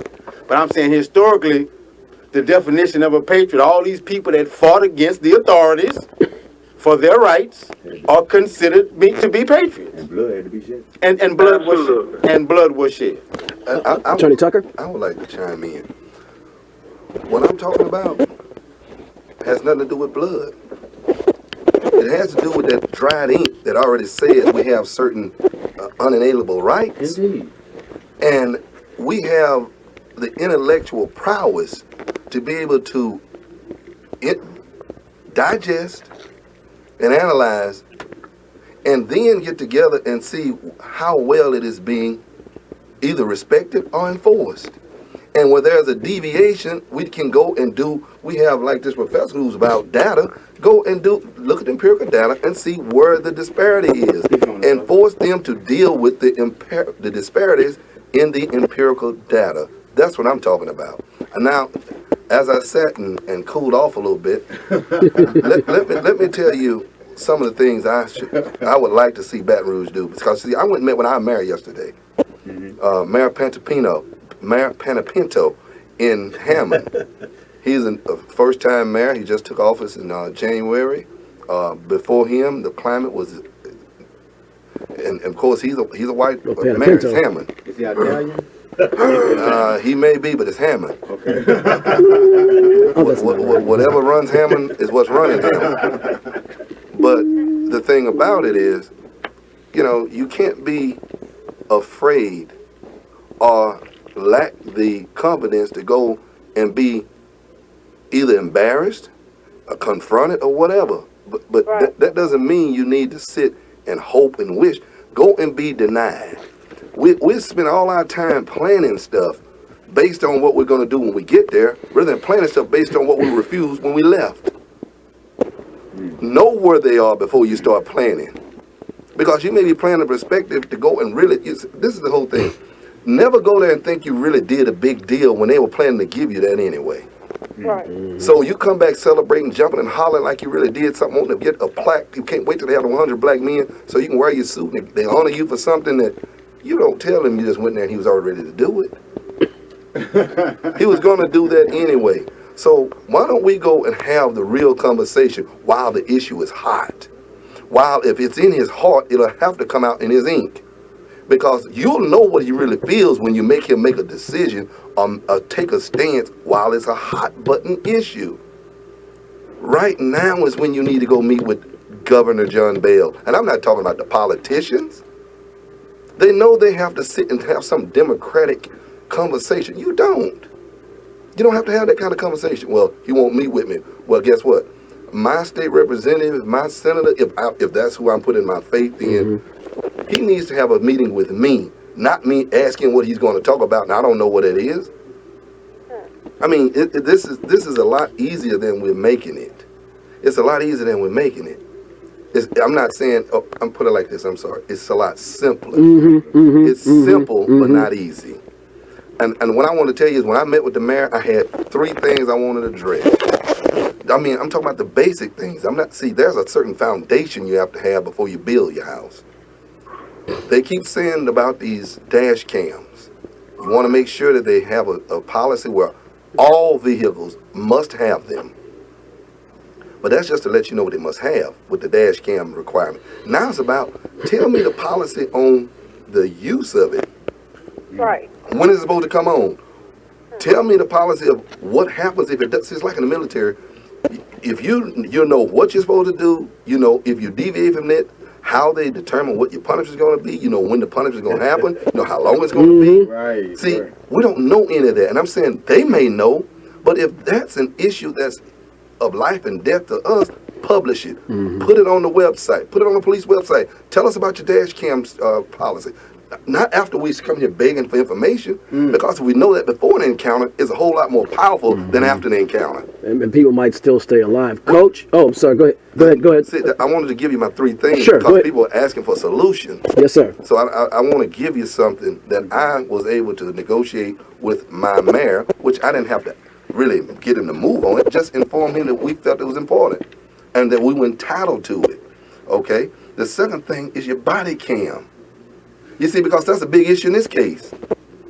What is your body cam policy? What happens to your cop if he comes back here stuttering about his body cam? Because you made it clear what happens if it's service revolver.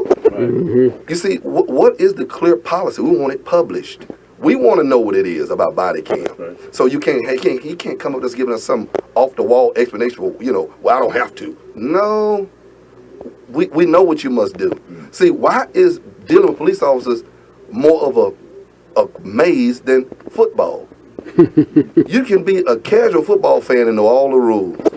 They publish them, and when they change, they make sure that the fans know what the rules are. Yeah, That's no longer a catch. Yeah. That's no longer a catch. This is now a personal foul. But the police officers can play hide the ball, and we keep running down here talking about better relationships. I don't need no better relationship. What to do to root that out? What do we do to Easy. go down? You force them to do what the letter of their policy requires them to do, but you need to know the letter of the policy. But how? How if we don't? How? You have them to, okay, if you get access to the information, that's how. Because now you make the supervisors either acknowledge it, they don't give a darn about the policies. See, that's the whole point. It's not about that officer, it's about the policy. Now, if the department has a problem with following policy, now we need DOJ because it's a departmental issue. But the department needs to get on top of its employees because they all have to feed their families. And that's all I'm saying. And the third thing had to do with my mayor having a conversation with me about the Internal Affairs Division. What is it? How must it be comprised? Is it going to be a detective that just gets up from his desk and come over and sit down with you and tell you, look, this is what happens in Hammond. I mean, I've been to the police department to help citizens invoke their right to do an internal affairs complaint. Because they would go over, they come to me complain, I said, look, go over there and file a complaint. They drive back to my office and said they wouldn't let me. Hey, Chuck, I'm going to need to take a break right there, man. I for some logistical purposes for the show, we will allow you to finish that in a few. So, Joker, if you would go to break. Okay, you are listening to, this is 96.9 FM, WHYR, LP, Baton Rouge Community Radio.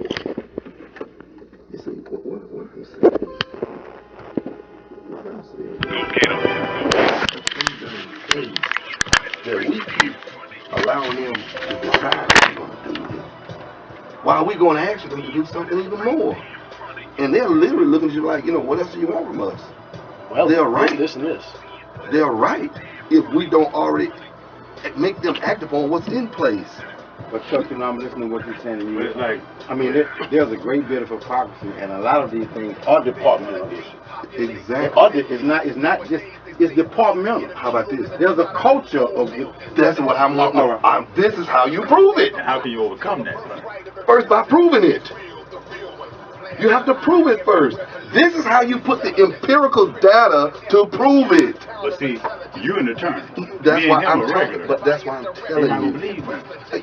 What are you talking about? Believe what? The complaint has to be live. Chuck, how long is the break? About 4 minutes. Look, Joker, it's not about whether they believe you. That's what I'm saying. If that's what stopped you, then It's not about what they believe you. He's saying know what the rules are. Well, I know, we know what the rules are. What they're not gonna believe? Still doing it to us. Okay, well, tell me. You know what I'm saying? It's like, You're missing my point, though. That's like saying, you know, they're gonna rent me in jail, so I'm just not gonna because of that. Man, look, all I'm saying is it is what it is. If you know you have to put your foot down on an issue. Put it like this: empirical data is established based on complaints. that's what we're trying to do now. We're trying to stand for something now. As a community, If you we're don't, trying to stand for if you no don't more file a complaint, unarmed people getting killed. his personnel file is clean. Tomorrow, are you going to be having So when you start trying to have a conversation about all that harassment, where? Because Bruce is on his way. Because you let them convince you not to file a complaint, but you don't know what the rules are on the complaint file. They can't. Let's go to the next hour, 30, 40 minutes. It's going to be a zero-sum game. You don't know what that process is. No, it's going to be like the regular crew tomorrow. Intimidates you not to even go. He was asking. Yeah, I I'm just trying appreciate to it. show you how you're going to expose the departmental problems. We're probably going to go until 10 o'clock. If there's nothing here, you're left to believe that now is the initiation of it. History is what we're trying to establish. Now you're with me. I'm good. Damn scam. How Water, Red beans, water, anybody? nothing. But Actually, I could use a water, It's too. the easiest process. It's the simplest process.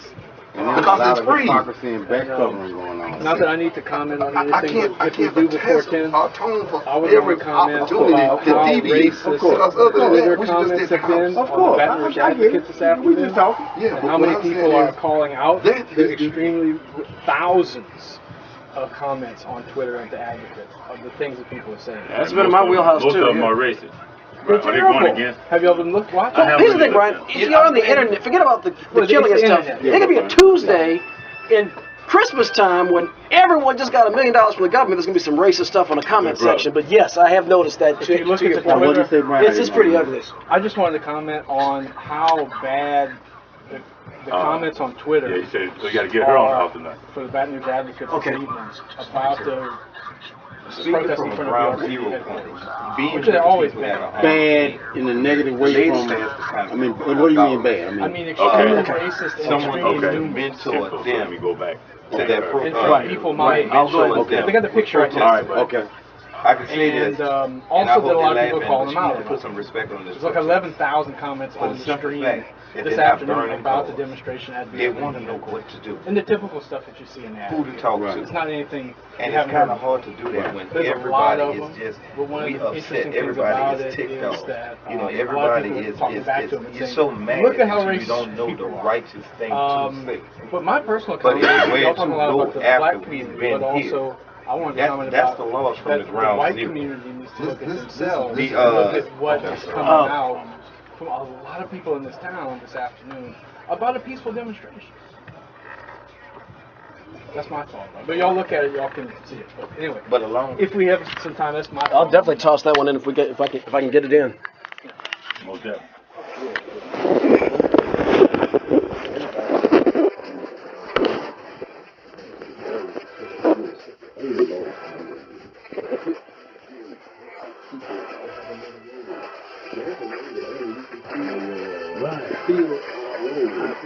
So what I'm telling you is don't worry about my boss.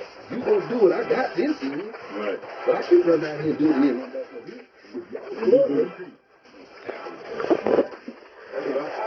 Gather the data. Here's the rest of the data. That's what was created the data. Here's the data and analyze.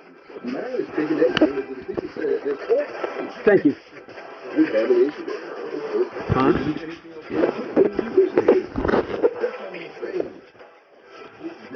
Quiet on the set, folks.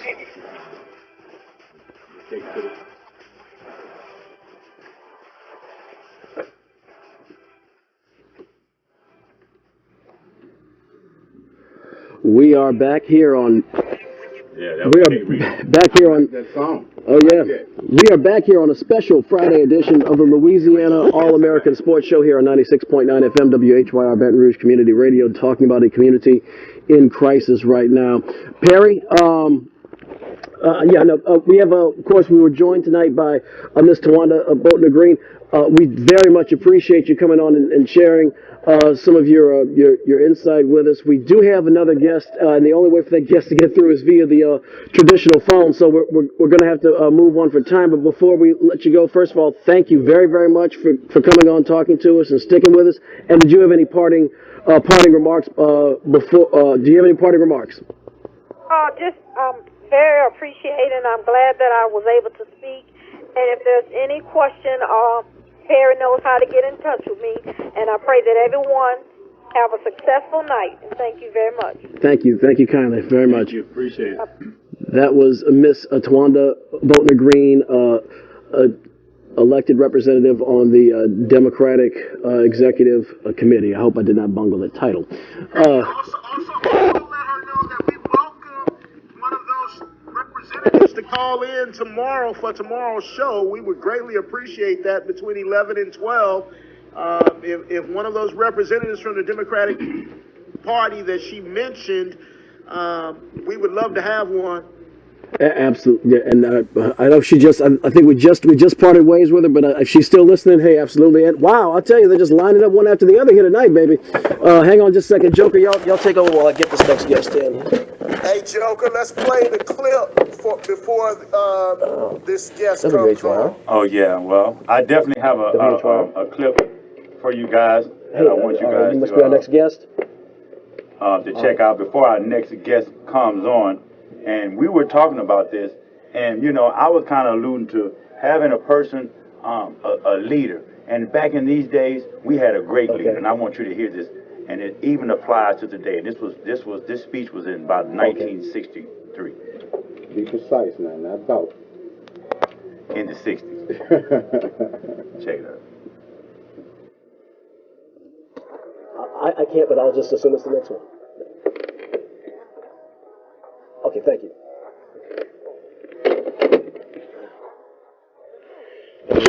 So we will have our next guest calling in. Criminal element. The police are able to use threats to make the white public think that 90% or 99% of the Negroes in the Negro community are criminals. And once the white public is convinced that most of the Negro community is a criminal element, then this automatically paves the way for the police from moving to the Negro community, exercising Gestapo tactics, stopping any black man who is on the sidewalk, whether he is guilty or whether he is innocent, whether he is well dressed or whether he is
I couldn't have said it no better myself. And like I said, that Malcolm X speech, pretty much, you can take that and you could have played it yesterday and it applies to today. Right. I want to throw something in. Hold on. We got another guest on the line. Perry, this was our caller from the Nation of Islam. I apologize, I did not have the name written on the card. So Perry, I got the caller on the line. Caller, if you just, I guess, introduce yourself so Perry knows who you are, because we have a few guests coming up tonight, and then I'll let Perry take over with the introduction. Go ahead, sir. My name is Hilman Muhammad. Assistant Protocol Director, the local effort of the Nation of Islam here, and I also have. Go ahead, Mr. Muhammad. Can you hear me? Yes, sir. Okay. We're both presidents. Brother Perry, I appreciate you having us on your show. Oh, thank you very much for calling. Perry Perry cannot hear you, even though you'll be able to hear him. Perry, that is Hilton Muhammad from the Nation of Islam joining. Brother Hillman Muhammad. Hillman Muhammad from the Nation of Islam joining. Perry. Okay, great. Assalamu alaikum, brother. We greatly appreciate you representing the nation here tonight. As we have one of our own, Professor Johnson, who's also a member. But I know we interrupted your dinner. You are entertaining national dignitaries from the nation with the final call. And we just want to hear the nation's agenda regarding not only this issue, but nationally. What's the perspective of the nation, and what do they recommend as a remedy for our community? Well, brother, that's a great question you asked, and what we're looking at is the justice or else. It's coming out of our 10-10-15 march where the Honorable Louis Farrakhan convened us to Washington, D.C. to address on the Capitol steps the injustice that we have been encountering for centuries here in America, and it's getting worse, not better. Our solution is not political, it's not marching, it's not protesting, but our greatest success, brother, is when we boycott the economic establishment here in this country. As you may or may not know, the Honorable Louis Farrakhan called for a boycott of the Christmas and the Thanksgiving, the Black Friday, and many merchants lost a lot of money during that period where they used to gear up to make money. And what happened was people didn't shop. So as a result, they had a lot of surplus left at the beginning of the year, which our people were able to shop then and save a lot of money. But we are looking at this incident in another light. We want to boycott the economy of this country, not just here in Baton Rouge. I was on a talk show that's going to air Sunday from Buffalo, and I called for a nationwide boycott of the major establishments. We are doing Louisiana, Walmart, Albertson, Catana Mall, all of these establishments, because, Brother Paris, what's happening here? We're looking at a lower level of people on the chain of command when we look at the police chief and the mayor and all that. But what runs this country is the corporations that's waxing rich over the black people and got the political people there as a buffer. So if we hurt them in their pocket, just as Martin Luther King did with a sustainable boycott with the buses, he didn't. The people back then were so bought into that. They didn't care how they got to work. They didn't care how they sacrificed their inconvenience for a better end, and it worked. And then Dr. Martin Luther King last speech with us, the mountaintop speech. If you go back and listen to that, he was talking about justice for the garbage worker, but he was also talking about justice for black people who get disrespected with their money, but they take their money. So he said he wanted to redirect the pain by calling for an economic boycott. And you know the story. A day later or so, he was murdered because he had crossed the fence from being just their leader to the leader of the people. And he said in that speech, he saw his his end coming because he knew he was treading dangerous territory. But bring it forward to 2016. We have nothing to fear but fear itself. If we boycott the major economic establishment, they will feel the pain and they will say, hey, Mr. Mayor, Mr. Chief of Police, those two cops was wrong. You have to sacrifice them for the better good. And nationwide, like the brother in in Minnesota, that's just too much. But we see, Brother Perry, and I'm talking real fast, and I just want to share with your listening audience, and I appreciate. But we've seen the old method is not working from Trayvon Martin on till today. If we use the same method that these leaders have been using, which is protesting, which is burning down the cities, their neighborhoods, and making the inconvenient for them, we found no conviction. We did a research on all those brothers that was killed, all those the sisters that was killed by police. We found the officers came up with no conviction as a result of that old method. But if we do this as Dr. Martin Luther King did, I think we're going to get some results. Okay. Oh, okay, Perry. It was in short, Brother Muhammad, Perry. Long story short, because of how we're connecting to Perry from the nation's capital, you can hear him, he can't hear you. Perry, I'm catching up, Eric. Okay. I'm catching up. Okay. Let the rest of the studio guests ask questions if they like while I catch up. Okay, gentlemen. Well, this is DJ Emmett from Generation Revolution. Being on the grounds with the people, ground zero, the number one question is asked, what do we do from here? Now, I'm going to say this, and I hope that you can laugh. I hope you can go ahead and pass it off as a little joke or whatever. But Baton Rouge has stood up in a major way. Baton Rouge has stood up. I'm a Hurricane Katrina victim. Baton Rouge has stood up then. And now what you're seeing is when the young lady passed a comment about how can you motivate or how can you teach someone how to protest? Is there a rule book that we missed on protesting? Is there some rules that we're not following? Because the people are there, but now it's what to do. So now that all the tension is up, and it is still up, people are they're still flared up. I think you should put some respect on this protest. But where else could the protest be more effective? Where else could we have a greater number? Joker P and I, we had a secret mission where I used to have a bunch of white friends. I have even more white friends now because some of my other white friends are not speaking. And when asked, how do you feel about this situation or how does it affect you?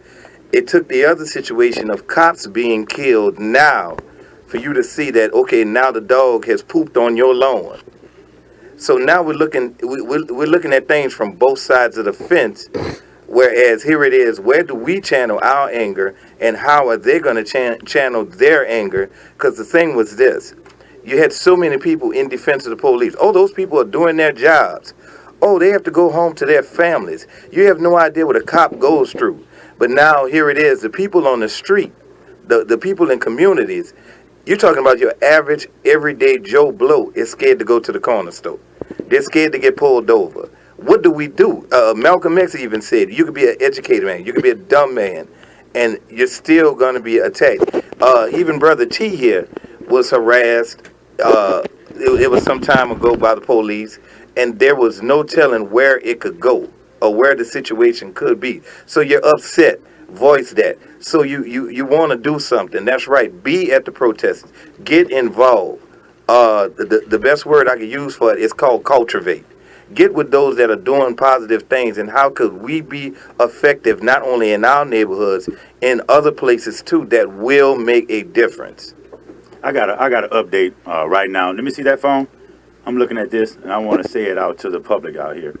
I'm looking at a Twitter account from the advocate or from another person, and it's showing a picture that the police have to come back out to clear out Airline Highway in Goodwood. We had protesters out on Airline, supposedly blocking the BRPD police station. And now you see, I'm looking at a picture with police against the protest, and the police all have sticks in their hands. So it's very confrontational. And that's what was the dynamic that I was speaking of. Joe Capri, another thing we can't forget, there was a large amount of people that I had to tell them, keep in mind that we are dealing with the police, and if you check 50s, 60s, 70s, these are people that have dogs, sticks, tasers, what's the other one? Guns, yeah. Bombs, robots. I mean, they're sending robots in to move you to, order is going to be in the place. So, like I said, some they may think it's a joke, but I'm gonna say it again. Put some respect on the protest. Okay, if where's our rule book, and what do we do from here? That's what the people are saying from the streets.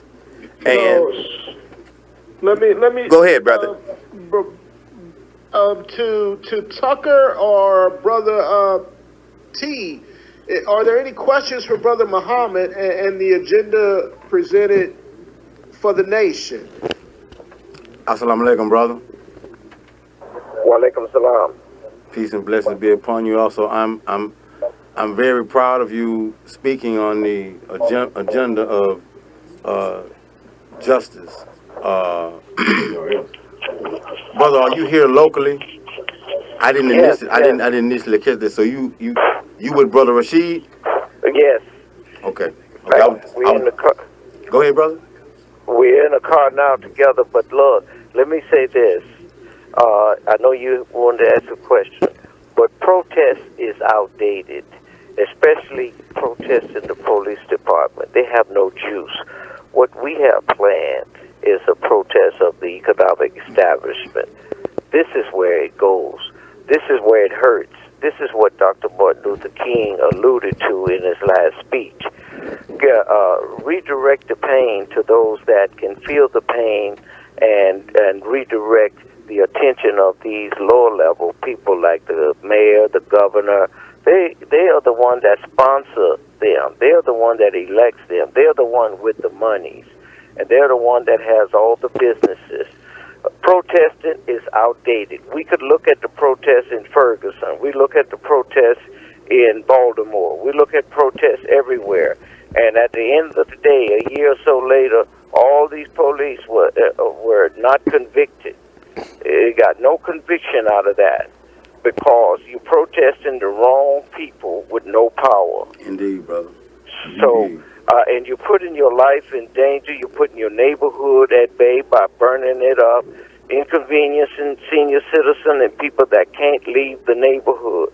I think we need to do what Brother Abdul Rashid has called for, and that is an economic boycott of the two biggest malls here in Baton Rouge, the Walmarts, the Albertson, and I think that makes more sense. But the powers that be trying to redirect that effort, and I appreciate you all giving us a chance to talk to your listening audience and to really voice what will make a difference.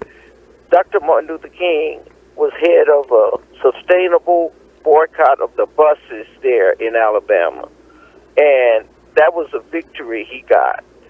It's no victory that's been done with the protesters and the burning and the this and the looting. There's no victory has come about with that. It's just inconveniencing people.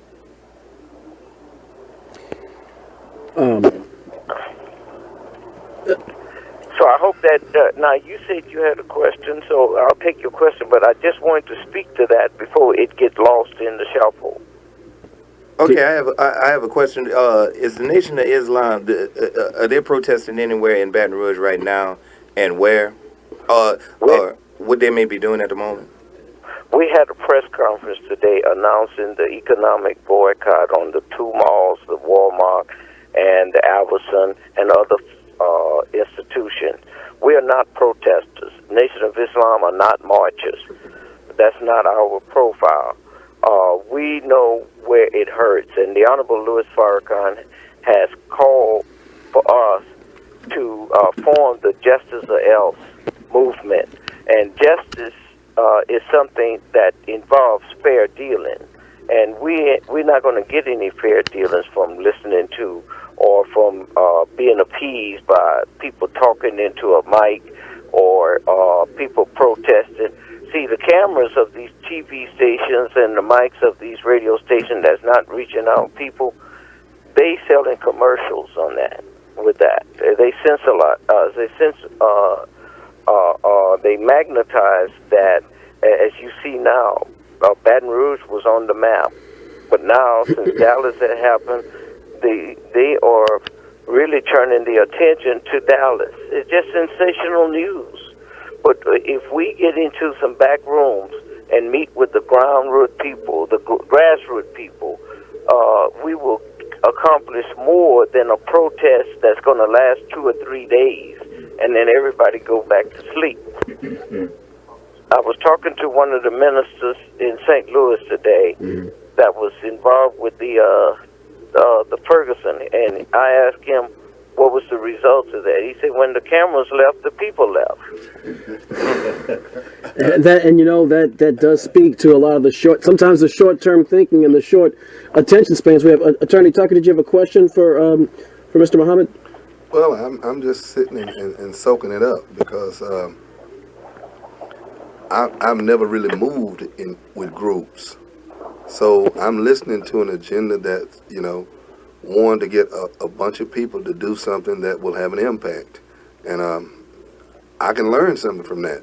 But I still stick to my premise that they actually seemingly support what I'm talking about is everybody needs to do whatever it is that they do. Right. And if that is the role that they have been traditionally in and they have all of the experience with it, then it will be successful. But what I speak to is lawyers, professors, people that deal with statistics. I mean, those of us that have to keep our fingers on the pulse of, the judicial system, and legislature. Those are the only ones I can speak to, and I can't speak for the nation. I'm definitely not going to speak against it because it serves a purpose, and there's always something we can learn from anybody who can organize and reach a goal. So I'm all for, something that galvanizes and actually brings us together. But I'm just one of those that I can listen to this and I can appreciate it for what it sounds like it's about to do. But meanwhile, I have to do what I know to do. And that's us go and do the things we can do individually while that works, because it's nothing like attacking it from every angle. Yeah, every angle can be attacked because your passion leads you in directions that, the wind doesn't blow you away from.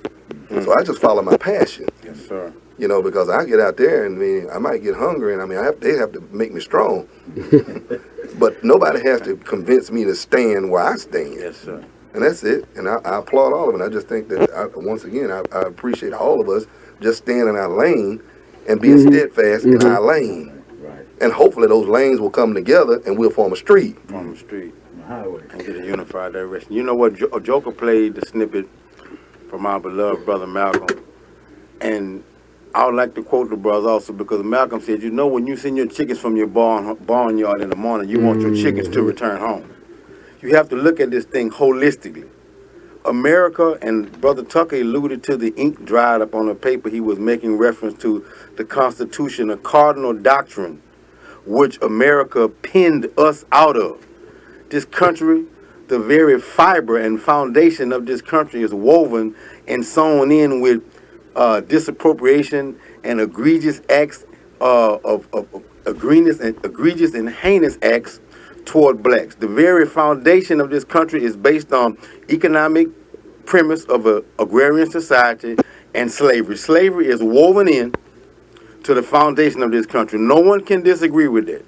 And since that very igniting point, race has always been prevalent within America, and race has always had something to do with the outcome. Even within the legislatures, the legislation that has been put in place, it has always been used in some kind of way, gerrymander or wiggle out, whether it was the Black Codes, whether it was the Jim Crow law, whether it was the Voting Rights Act of 1964, whether any of these legislations that were put in place have always some kind of way stymied or held up black folk to some degree.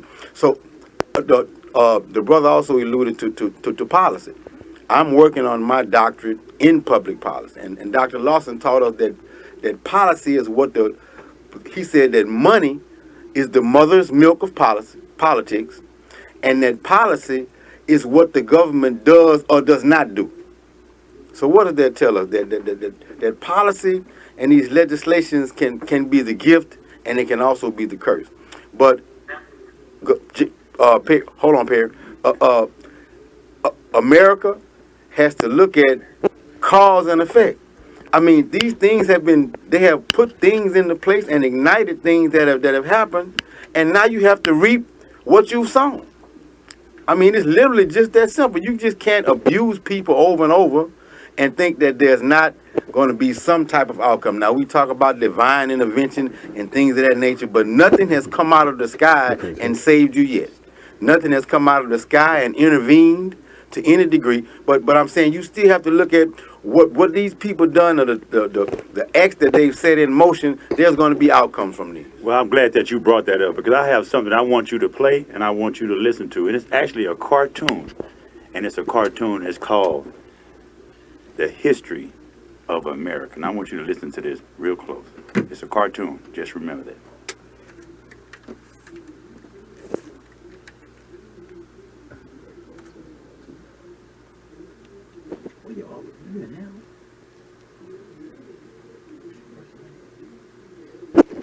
Yeah, give us a minute. Let me let it load up a little bit. But this cartoon, and it was surprising. I mean, Brother Muhammad still with us? Hang on, here we go, Perry. Here we go, right here.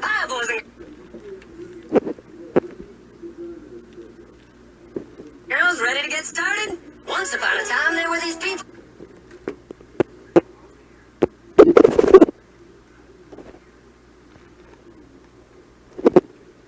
Yeah, having a little technical difficulty with this thing. You know, and I'm getting it on Facebook too. So. Okay, we're gonna load up and then. All right, yeah. I really want y'all to listen. Okay, we were unable to load that. Perry, we're gonna get you back on there in just a second. Remember, Joker has the wire. Okay, Coach, go ahead. Yeah, I was wondering if Brother Muhammad was still with us. Brother Muhammad you still with us, Brother Muhammad? Yes, I was muted out, but I'm still with you guys. Okay, yeah, he's still here, Coach. Fire away. Awesome. Okay, so first I would like to let him and the rest of the nation know that anytime they need to speak to the Baton Rouge community or the greater community, you know, we have people listening online from all over the nation. You are more than welcome to use our platform. Give me a call. You all, we would love to have you. That's the first thing that I want to say. You are always welcome here. The second thing is that I have a philosophy that we are thinking about this thing too small.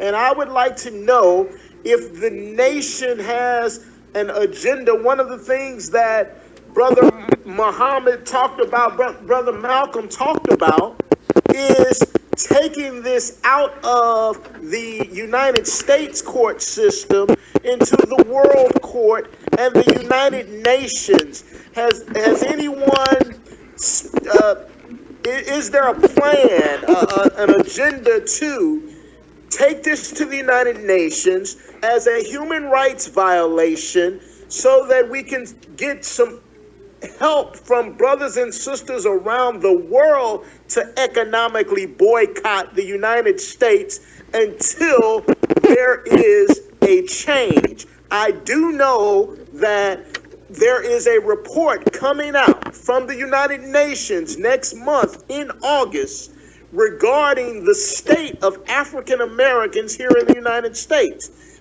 And the preliminary report says that images of African Americans being killed in the streets by police officers have the same effect that lynchings had on the African American community. So the question is this, Brother Muhammad. I hear that you're speaking to people around the nation. I know that the nation is a well-organized organization. Is someone taking this to the United Nations? Okay, brother. Yes. Well, what we're doing is we started here in Baton Rouge, and when we have a sustainable boycott on multi-levels, different levels, we need help, brother. We need your help to pull this off. It's not a one-man show. The Nation of Islam is inclusive of all people that are black mind. It's not. We're not talking about the mosque of Islam. We're talking about the nation of Islam. That's what Islam means. And we want. You can't have peace if you don't have justice. Now, I understand you're talking about the United Nations. But look at the Palestinians. They've been off in the United Nations trying to get justice from them. But the United Nations is very controlled.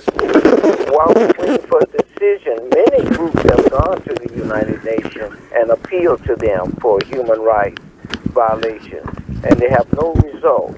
I think if we do the first thing first, and just like the gays and the lesbians in Carolina when they talked about a bathroom issue for transsexual people, they talked about doing an economic boycott. And I think that got the people of Carolina, Georgia, and all that to amend their policies, because it's no laws outside of the Constitution. All of those things we have is considered ordinance or statutes that was built outside of the Constitution.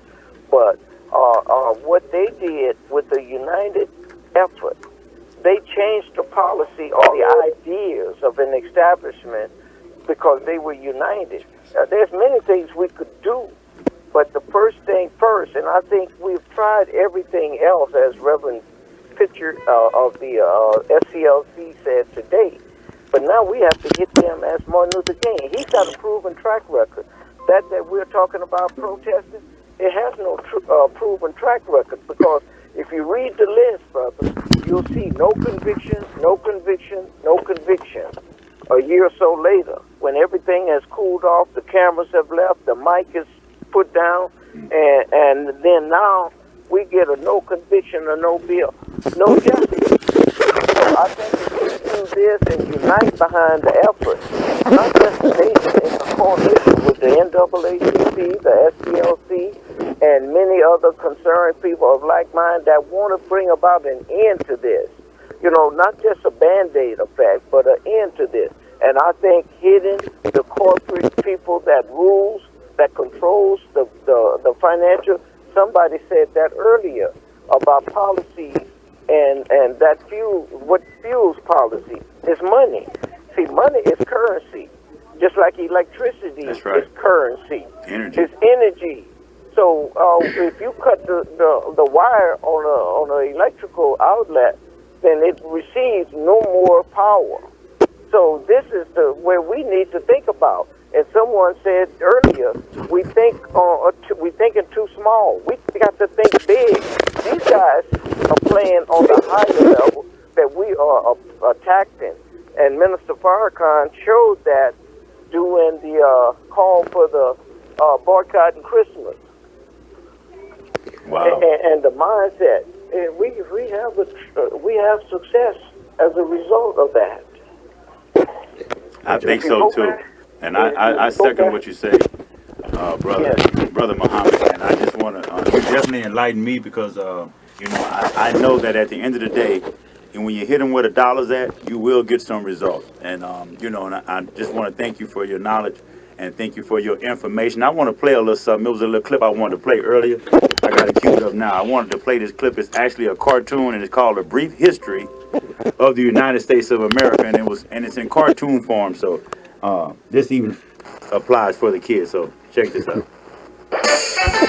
it's time for a brief history of the United States of America. Hi, boys and girls, ready to get started? Once upon a time, there were these people in Europe called pilgrims, and they were afraid of being persecuted. So they all got in a boat and sailed to the New World where they wouldn't have to be scared ever again. Oh, I'm so relaxed. I feel so much safer. But as soon as they arrived, they were greeted by savages, and they got scared all over again. So they killed them all. Now, you'd think wiping out a race of people would calm them down, but no. Instead, they started getting frightened of each other. Witch! So they burned witches. In 1775, they started killing the British so they could be free. And it worked, but they still didn't feel safe. So they passed a Second Amendment which said every white man could keep his gun. I loves my gun, loves my gun. Which brings us to the genius idea of slavery. You see, boys and girls, the white people back then were also afraid of doing any work. So they went to Africa, kidnapped thousands of black people, brought them back to America, and forced them to work very hard for no money. And I don't mean no money like I work at Walmart and make no money. I mean $0, nothing, not a zip. Doing it that way made the USA the richest country in the world. So did having all that money and free help calm the white people down? No way. They got even more afraid. That's because after 200 years of slavery, the black people now outnumbered the white people in many parts of the South. Well, you can pretty much guess what came next. The slaves started rebelling. There were uprisings. An old master's heads got chopped off. And when white people heard of this, they were freaking out and going, I want to live. Don't kill me, big black man. Well, just in the nick of time came Samuel Colt, who in 1836 invented the first weapon ever that could be fired over and over without having to reload. And all the Southern whites were like, yeah! But it was too late. The North soon won the Civil War and the slaves were freed. Yep, they were free now to go chop all the old masters' heads off. And everybody was like, oh no, we're gonna die. But the freed slaves took no revenge. They just wanted to live in peace. But you couldn't convince the white people of this. So they formed the Ku Klux Klan. And in 1871, the same year the Klan became an illegal terrorist organization, another group was founded, the National Rifle Association. Soon politicians passed one of the first gun laws, making it illegal for any black person to own one. It was a great year for America, the KKK and the NRA. Of course, they had nothing to do with each other, and this was just a coincidence. One group legally promoted responsible gun ownership, and the other group shot and lynched black people. And that's the way it was all the way to 1955, when a black woman broke the law by refusing to move to the back of the bus. White people just couldn't believe it. Well, I won't say no. What's going on, man? Oh, hell broke loose. Black people everywhere started demanding their rights, and white people had a major freaky field meltdown, and they were all like, run away, run away! And they did. They all ran flee into the suburbs where it was all white and safe and clean. And they went out and bought 250 million guns and put locks on the doors, alarms in the houses, and gates around the neighborhoods. And finally, they were all safe and secure and snug as a bug.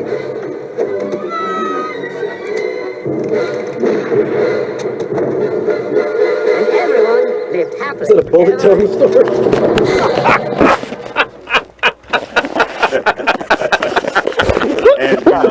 And in 3 minutes, that's pretty much that was off the hook. a brief history of the USA, and it was in cartoon form. And so, I thought like in 3 minutes, that pretty much explained it all. And the host was a live round of ammunition. That was so fitting. I mean, most definitely.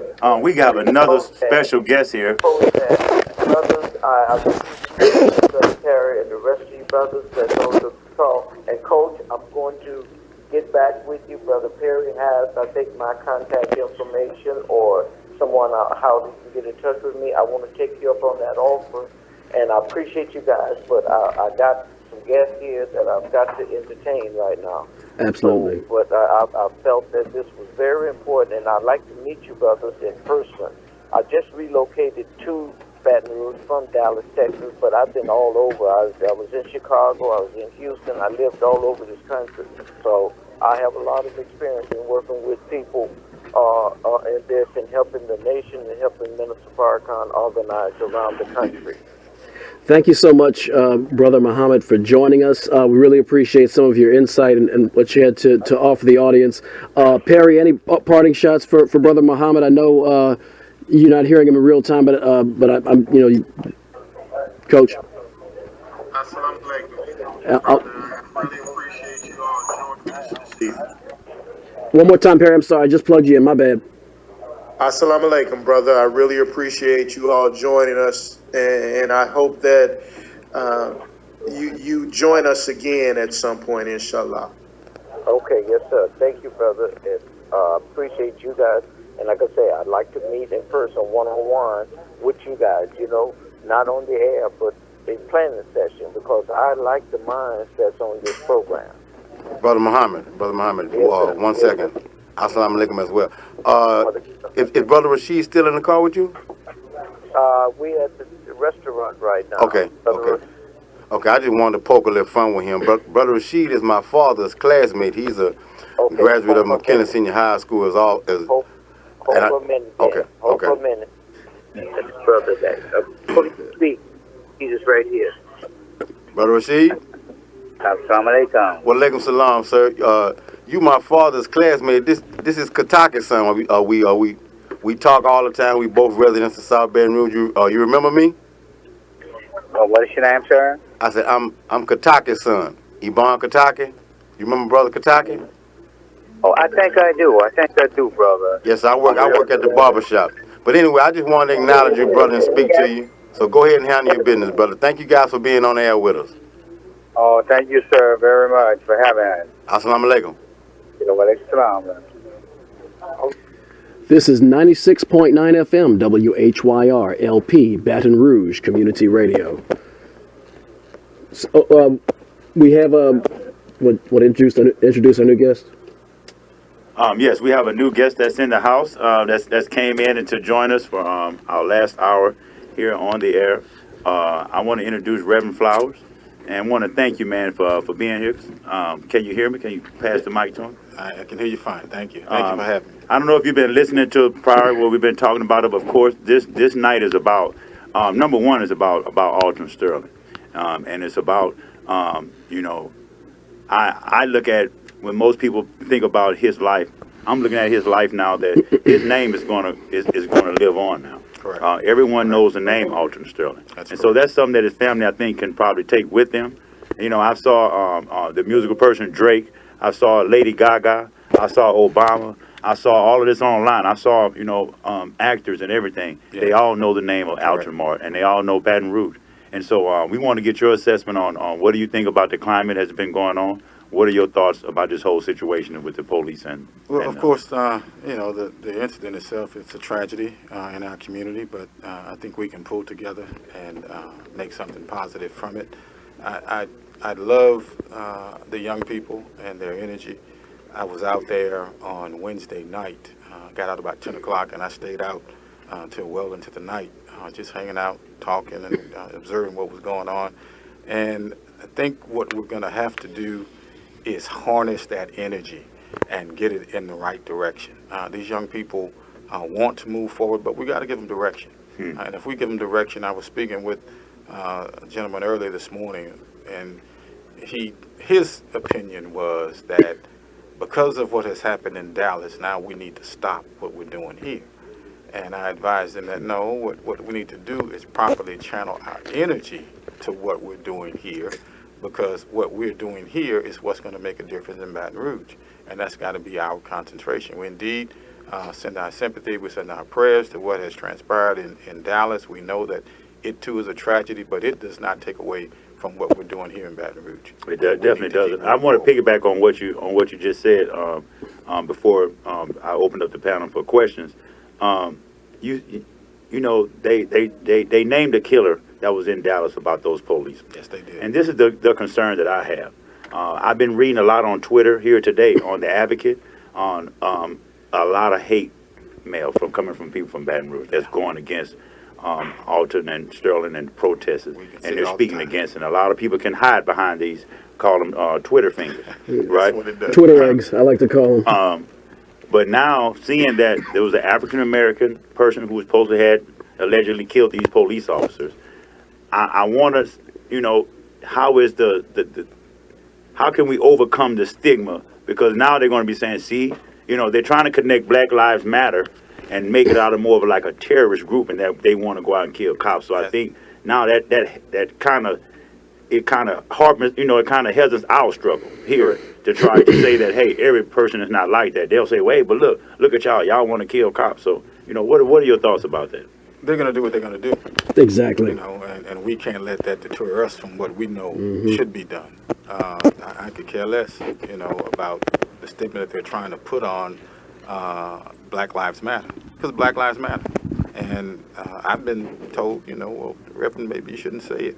And I'll stop saying it when all lives matter, because if a Black life doesn't matter, you're coming to me and saying, well, you should say all lives matters.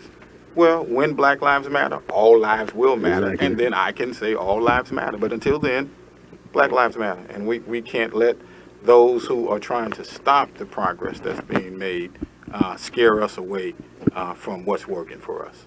This is not a violent group. That young man was misguided. He connected himself. I can't even say connected himself. He saw an opportunity and he took advantage of it. That's what he did. It's not at all connected to Black Lives Matter. Well, it's like chickens coming home to roost in a sense. Yes, sir. In a sense. I'd like to comment on that.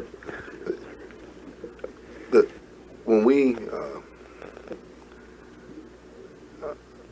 broadcast things that are cliches, we have to sort of keep in mind, you know, the connotation in which they were initially said and the connotation in which the public may perceive it to be said now. Because when he did say something, I think it's one of the groups that was Malcolm X.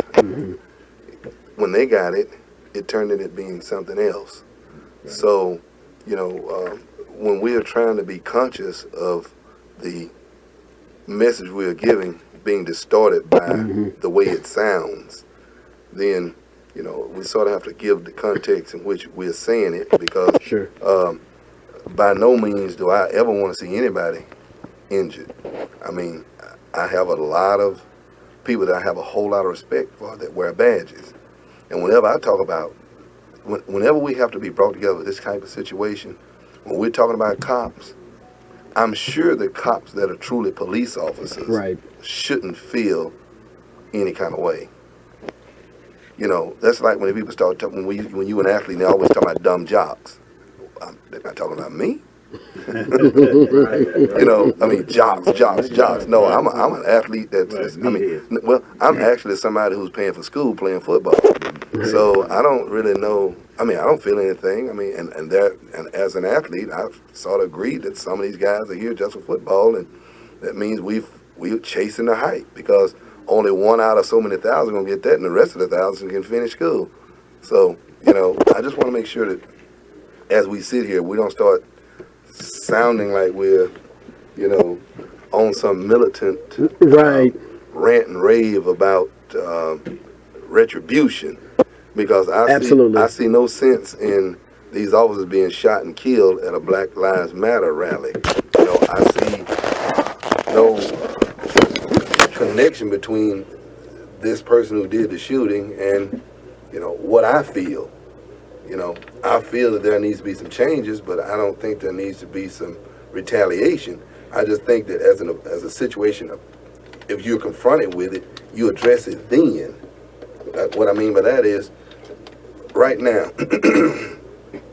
we have churches organizing, we have different organizations, you know, coming together to make it known that there is a sentiment in the community. But we keep having to have the conversation that historically, once these cameras go off, none of us will ever see or hear from each other again. That's the harsh reality of most of these situations. And no matter how big it is, we get caught up in the magnitude of the attention, and we forget the origin of the problem. Because we take a moment to just pontificate and get all sweaty in our explanation and our expression of what we're feeling. But it's all based on what we already knew. So what kept us so bridled before now? How were we able to harness all of this energy until now? I keep saying that, you know, it's not about moving forward from here. It's about just thinking about before now, what stopped you from moving then? Because if we can tap into that, these answers about moving forward become a lot clearer. It's just about quit fearing what might happen if you take a stand. Because you're getting a chance to deal with the reality of what's going to happen if you don't. I mean, when we start, I'm being asked a question saying, okay, there are a lot of young people that want to know, okay, we sit and talk about this on the radio. Give them some explicit directives as to how do we move forward, what do we do. Right. Where do we go from here? And it all depends on age, you know, demographic, you know, what group are we talking to? Because if we're talking to the young boys that are feeling anger and energy, and they are ready to go, and right now they feel that their life is worthless, yeah, that group that would take someone who has the time, the energy, and organization to be there to direct them. You know, because it's not somebody like me that can sit from here with no relationship with them. Right. And it would be a brother like yourself who has obviously invested some time in them to start with them understanding what their rights are. I mean, literally, Right. because we're dealing with issues that either knowing your rights or having your rights respected is what we're here for. Well, the deal is, come tomorrow morning, support the boycott. That's one thing. But what else could we do effectively? And this question is for everybody. What else could we do to show or to demonstrate how it is that we feel? Cool. Well, okay. You have to understand, I'm always coming up with stuff from left field because most of my time is spent either in court or preparing for court. Right. And one of the most damning feelings is when you walk in court and can tell that there's nobody here holding the court system accountable. If they don't have anything else to do, why don't you come in the courtroom and make the tribunal show you that they don't do what they tell you? Because you see, we always leave court believing that, you know, you see somebody and you're always saying about that person convicted of this, that person convicted of that, not understanding that 80% of the people that are convicted without sufficient evidence. 80% of people that are convicted without sufficient evidence. But that happens in the dark. That happens in the dark. And if you ask me what I think would bring about the most changes, is holding people's feet to the fire. You know, if we could get churches to have groups of people assigned to go and sit in the courtrooms, just go and sit, that presence creates a situation where there's intimidation, because these are the same places these people come for election time. They're selling you on how safe they're making the community. But really what they're doing is removing all of your people from the community. And they're not making it safer, they're just making it empty. Attorney Tucker, hold that thought about accountability and holding feet to the fire. We do have some breaking information. We have a live update. As we mentioned, there have been some protests this evening in Baton Rouge. We had some protest activity at Airline in Goodwood. It was peaceful for quite some time, but we have had some police involvement now. We have an update from the scene. I did not catch your name from Stacy, so I'll need you to introduce yourself to the public and tell us what you're seeing.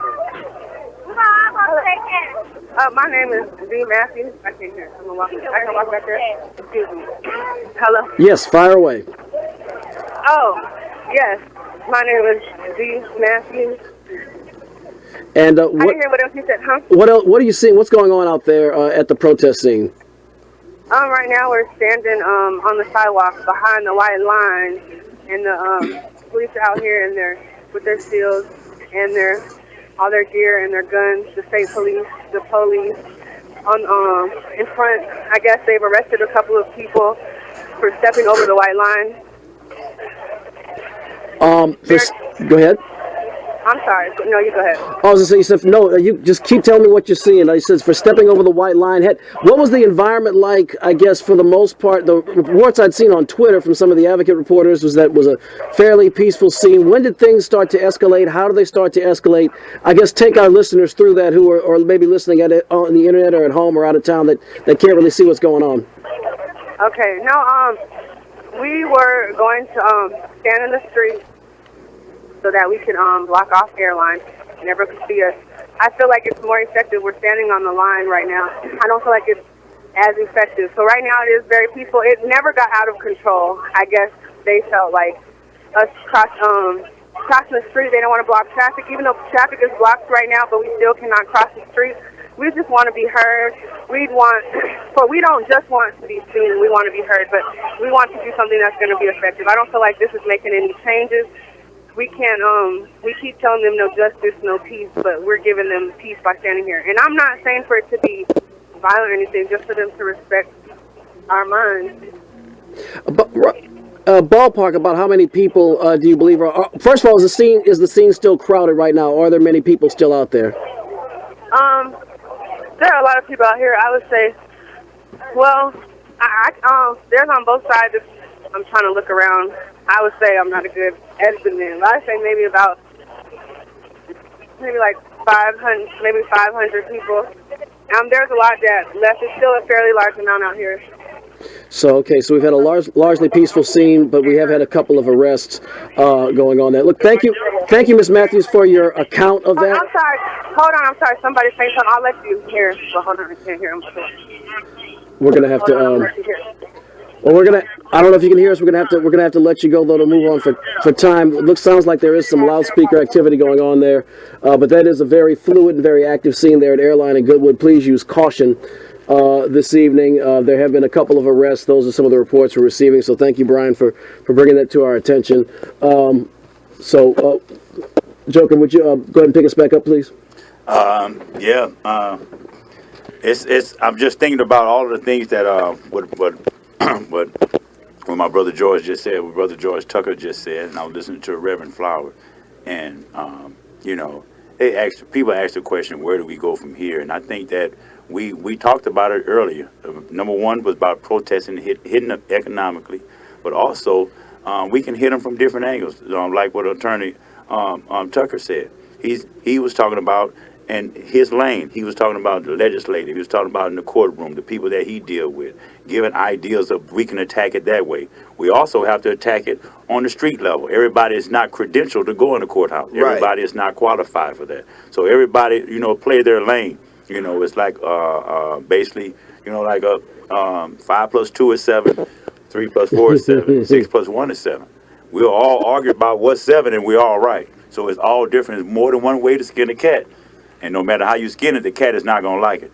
I wanted to get back with Reverend Flowers again, and because I know he was our newest guest, and I wanted to give him time to state his agenda, and your thoughts on the energy. I like the energy of the young people too. I really was amazed. I really was touched that we organized and came together within 24 to 48 hours. Correct. Since I've been living in Baton Rouge, I've never seen that much of outpouring. But it's like we had the energy but no direction in a sense. But I love the energy, and I think that's where we kick in with the different ideals that we're having to give them that direction. What do you think about that? Well, that's exactly Reverend Flowers, before you answer that, if you would speak to the event that you are having at your church next week and inform the folks where your church is. I know that you are having a Black Lives Matter event that was planned well before any of this occurred. So if you would just speak to that first and then address Joker P's question. And welcome to the studio, good brother. Thank you, Coach. I appreciate it. Yeah, welcome. I'm glad to be here. On next week, we are having our Black Lives Matter Symposium. It's at New Sunlight Baptist Church. It was planned. We had our first one last July, our second one this July. And it's a time where we attack those issues and areas that have negatively impacted our community. This year, we're going to deal with crime. We're going to have the Baton Rouge City Police Department out, and we're going to deal with not only police brutality, but our own black-on-black crime. I mean, since July of last year until this year, there have been close to 60 murders in the city of Baton Rouge.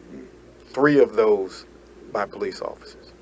60. Wow. Only 3 by police officers. So we've got to attack crime that's happening in our community. We got to attack, and it's the mentality of our young people. We've got to reach them where they are. We got to let them know that some of the direction that they're taking and they're being pushed into is not the direction that they should go. They'll be there. We're also going to have, we talk about all areas of concern in our neighborhood, all this adjudicated property all over the place. We're going to have someone to come in to teach individuals how to purchase the property. If you own the property, you can control it.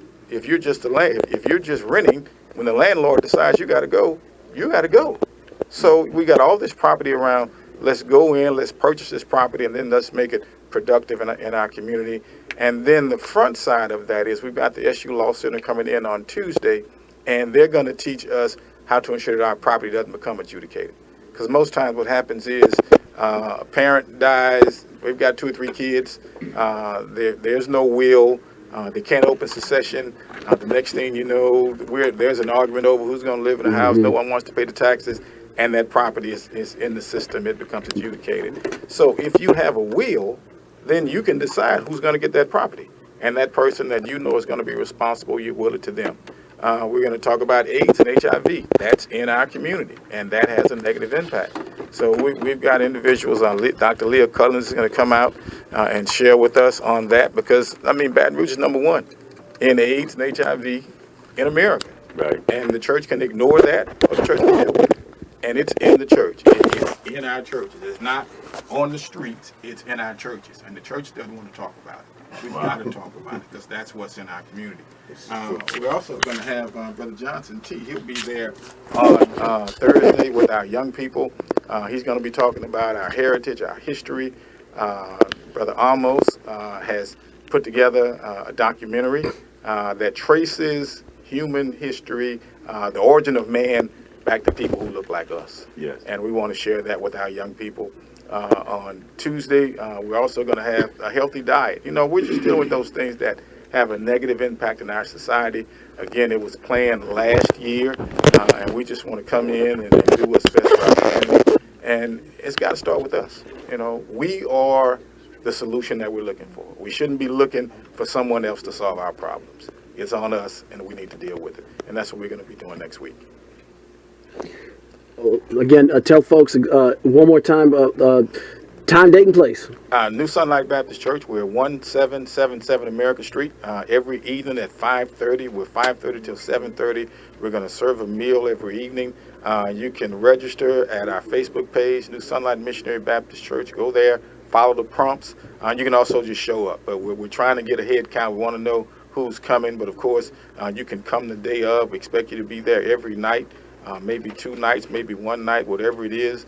We want you to come out and be a part again because we're looking for answers and we're looking to devise a plan so we can move forward as a community and not look for someone else to solve our problems for us. New Sunlight Missionary Baptist Church. Coach, do you have anything over there? Hey, let's do this, man. In honor of our pastor and our newest guest, let's go to the Leon break Joker, and then out of that, then we'll have some final thoughts as we head into our last half hour here. But Eric, I think it's also important that we remind folks that they can catch the regular edition of Louisiana All American Sports tomorrow morning, 11 to 12 Central Time. The Louisiana All American Sports, again, because we are social issue oriented, there will be more of this, but then also we're going to mix in a little sports tomorrow as well. So there's been a lot happening on that in that realm of society as well. Absolutely. So I'm going to pass it on to Joker and Perry. I agree with sports. As I said at the top of the broadcast, sports is in the toy department of life, and definitely we could probably use a brief escape from some of these trials and tribulations, even if it is for just a few minutes tomorrow morning. But Joker P, why don't you go ahead and take it away? Well, this is another song called River by Leon Bridges.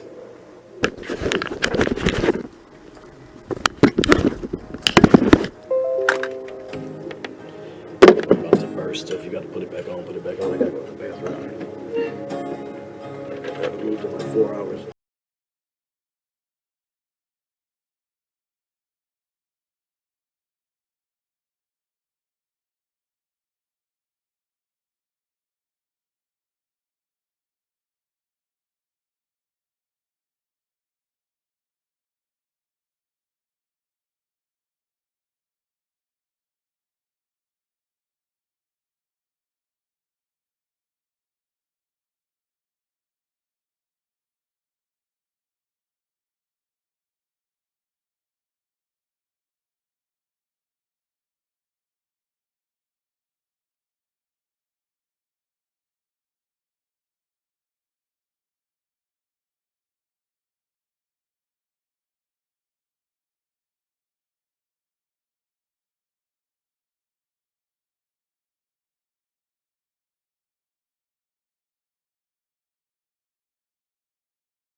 I'm not gonna go to the middle when we come back. I wanna. You're talking about before you'll be over there tonight doing it? Yeah. Let me go to the bathroom.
And that was Leon Bridges with River. Man, that was a real beautiful song. I remember the first time I heard that. It really moved me. And I thought it was very appropriate for this time now. You know, we're getting ready to wind down here. It's 9:30, man. We had a great show so far with the people that's been on, man. Everybody's been, you know, I've learned a lot here tonight. Joker, what's coming up in another 25 minutes? I think coming up we got the Soul Lab, hip hop, R&B, underground hip hop. If you like rap and R&B, rhythm and blues, kind of contemporary R&B style music, it's a very good show. It's not the same stuff you're going to hear on some of those Max stations or Q stations. It's some different stuff. Very well done. Go ahead, Joker.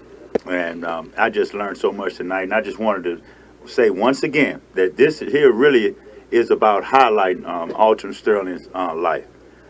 You know, and I just wanted to say that I wanted to send our prayers and our blessings from Louisiana All American Sports to Sandra Sterling.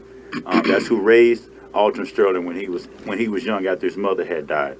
Quinyetta McMillan, that's his son's mother. I want to recognize Cameron Sterling, the 15-year-old son that he had. Lorna Sterling, his other aunt. And also Sharita Sterling, a cousin that grew up with him. Also, the store owner, Abdullah Muflahi.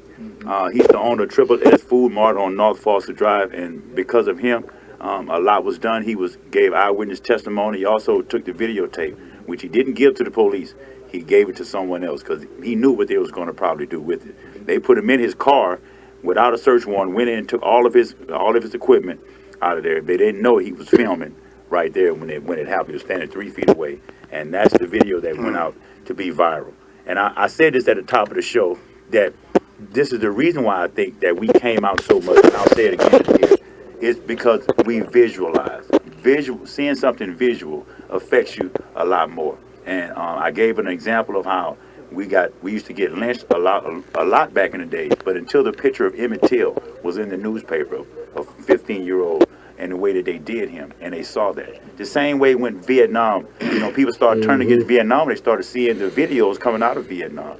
You know, we started seeing the visual of it, and seeing that visual of it. We've known that this has been happening in Baton Rouge, but Alton Sterling, his name is going to go down, and he's a martyr for us. And hopefully we can keep this energy that we have tonight and steer it in the right direction and do something with it, and don't let it just dissipate.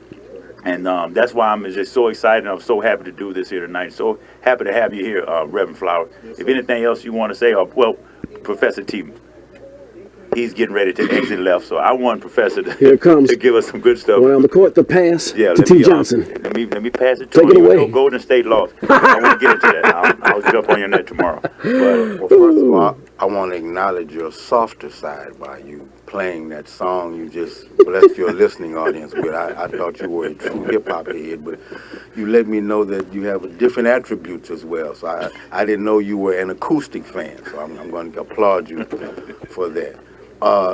Yeah, I have to leave, but I just want to make two acknowledgments.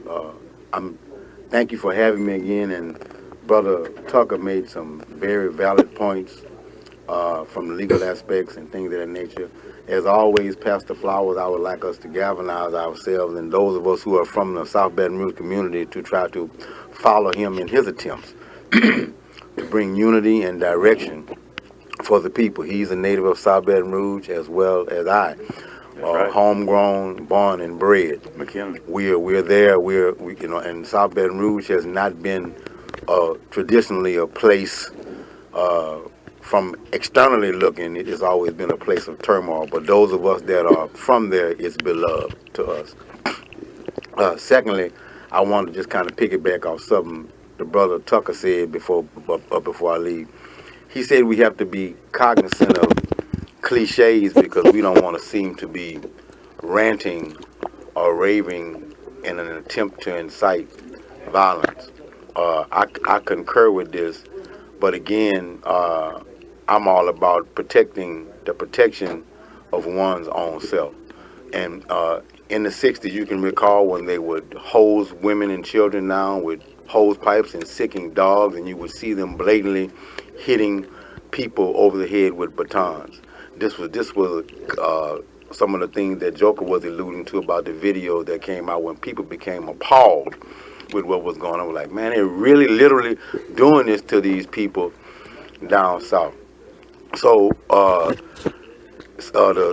social media has become a gift and a curse. But again, some of the things that have transpired after 538 years of slavery here in the wilderness of North America, and the lives that have been lost in the Middle Passage, and some of the other things that have transpired, which I won't begin to name because they're numerous.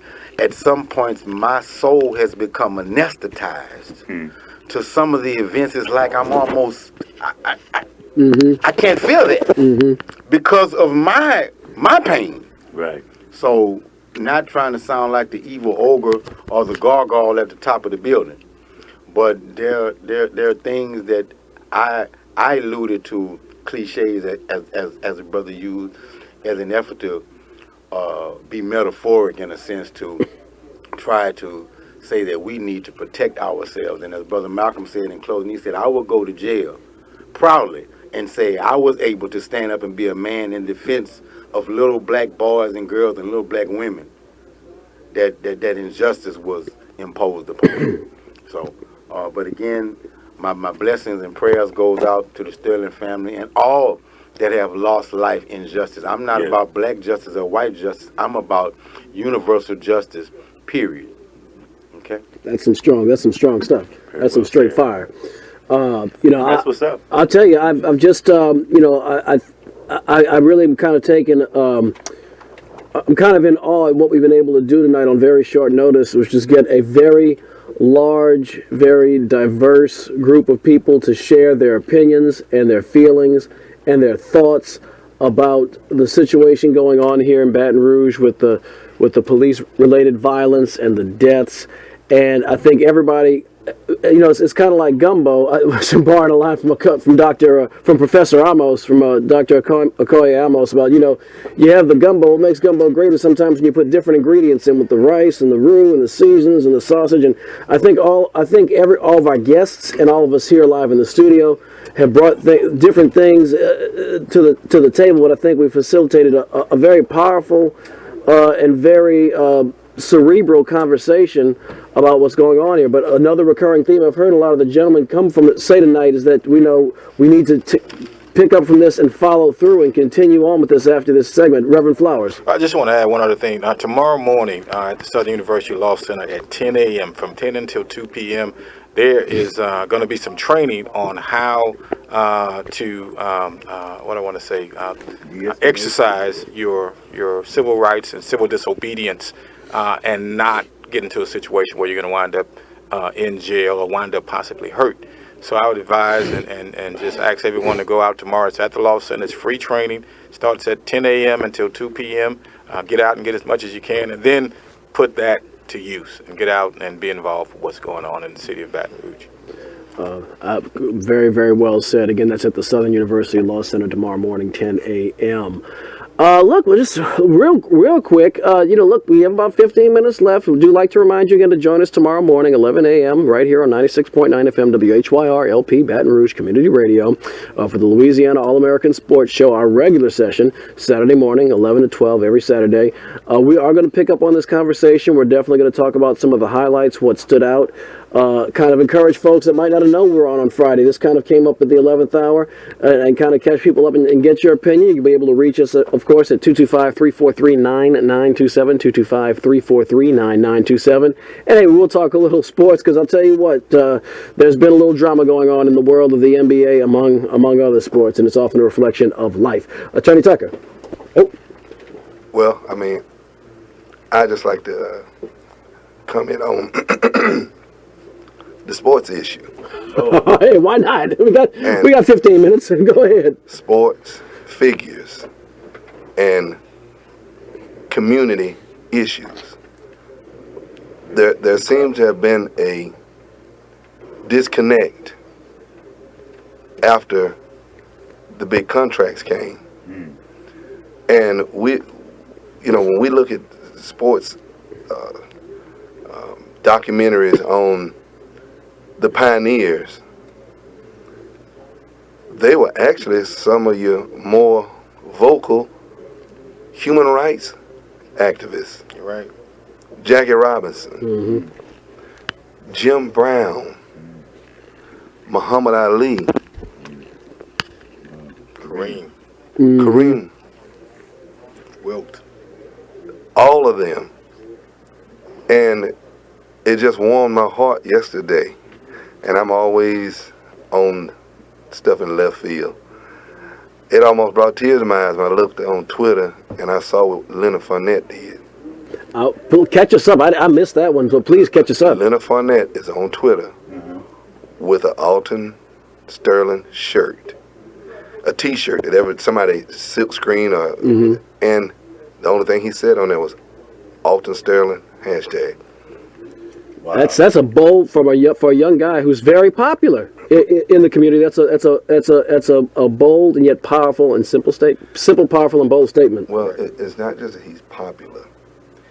He is on the catbird seat. He's the person with the most to lose. I mean, that's what I'm saying. But see, he's the person with the most to lose of any of these amateur athletes.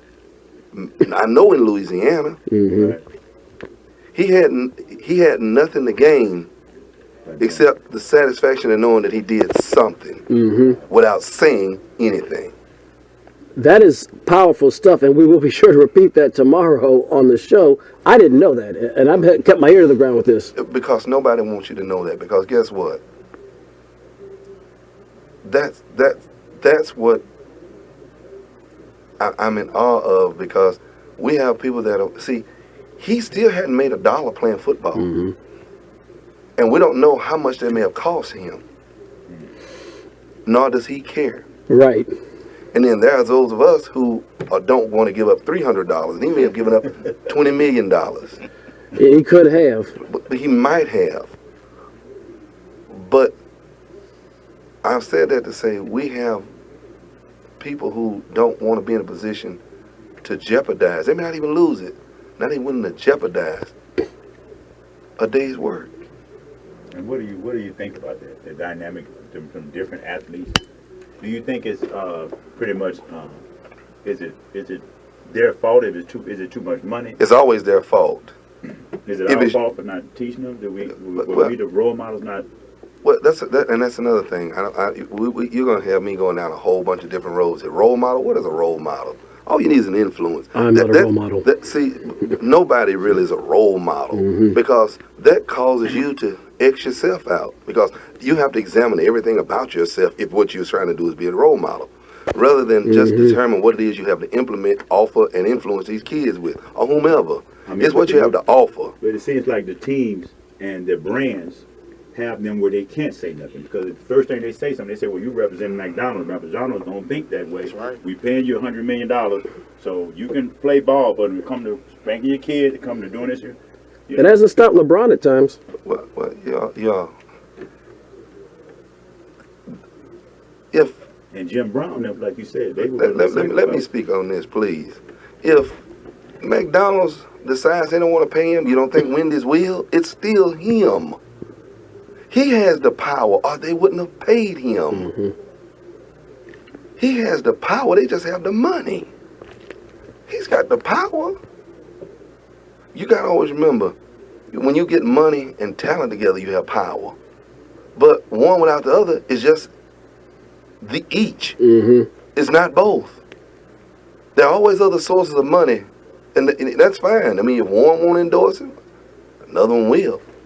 So it's not so. And then the other question becomes, how much do you need before you can at some point feel independent? Right. That's my. How much money does it take to buy independence? How much money does it take to buy self-worth?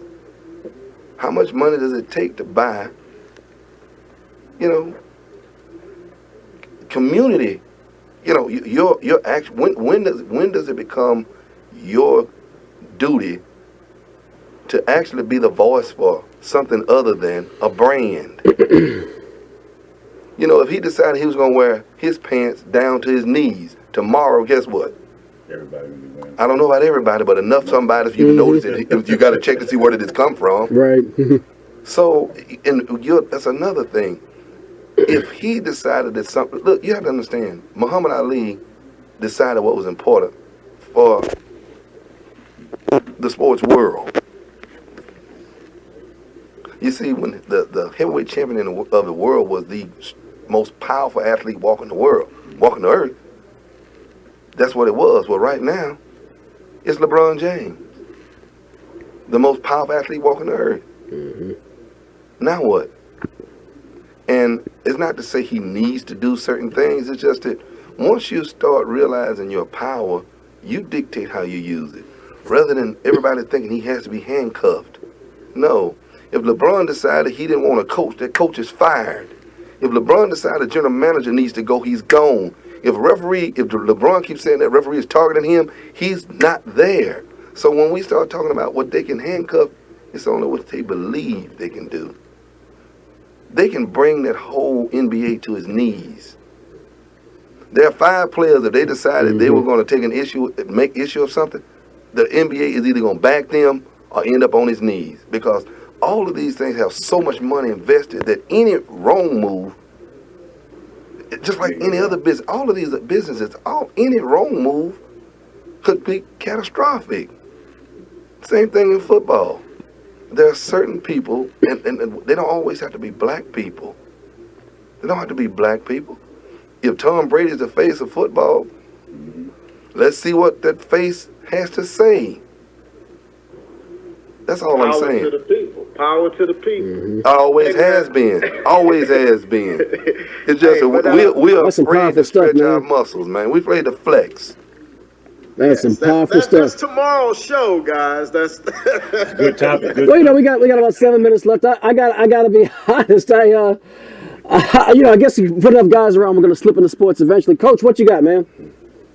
Well, man, first, I would like to thank you and Joker, Eric. You know, you guys on Ground Zero pulled this together.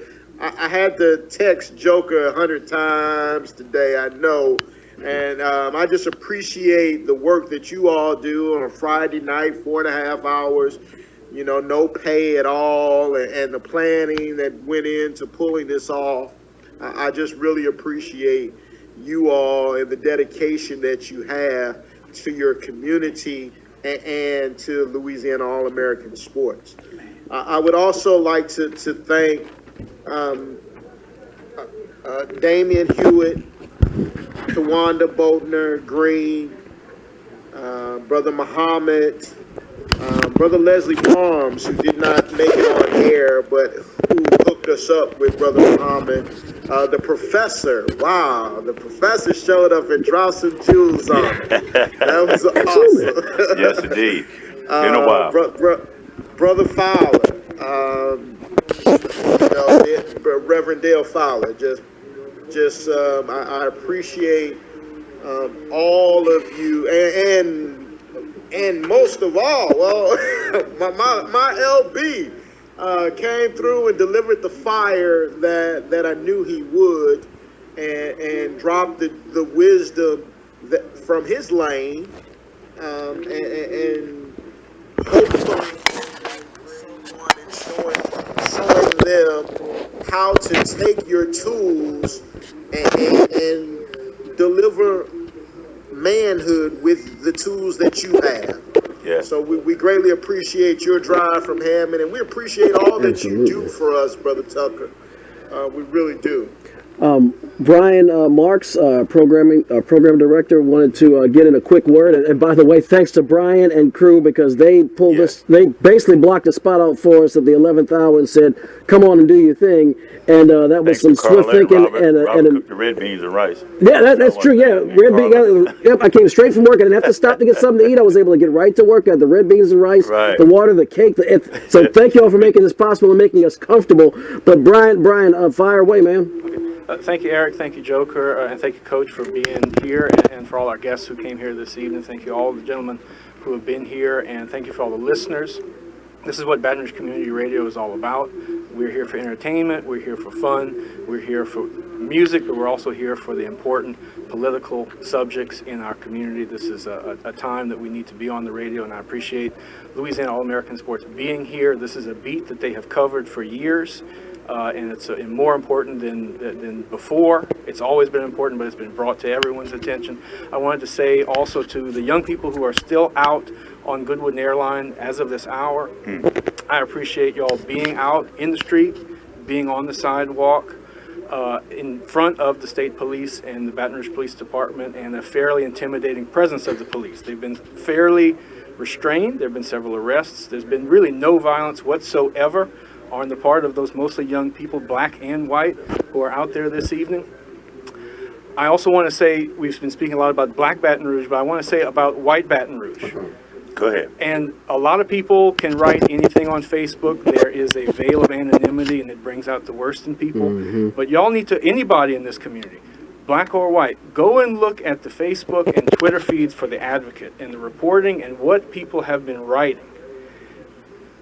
Some really terrible things. And I think this incident around the country has brought out, as this year has been bringing out in a lot of people, a lot of things that a lot of us, I like to think, believe we were beyond. Right. It's a shame that it's still in a lot of people, but it's bringing all of that out. And it's also nice to see how many people are decrying and calling out people for the really terrible racist things that they're saying about an entirely peaceful crowd of people who are exercising their constitutional rights to address their grievances to the government over this incident. So a real shout out to the young people and old people who are out there at Airline and Goodwood, who've been out to Triple S all this week for staying in the street, staying in public, keeping the pressure on the government to get justice in this case. Thank y'all. That, folks, go ahead, Perry.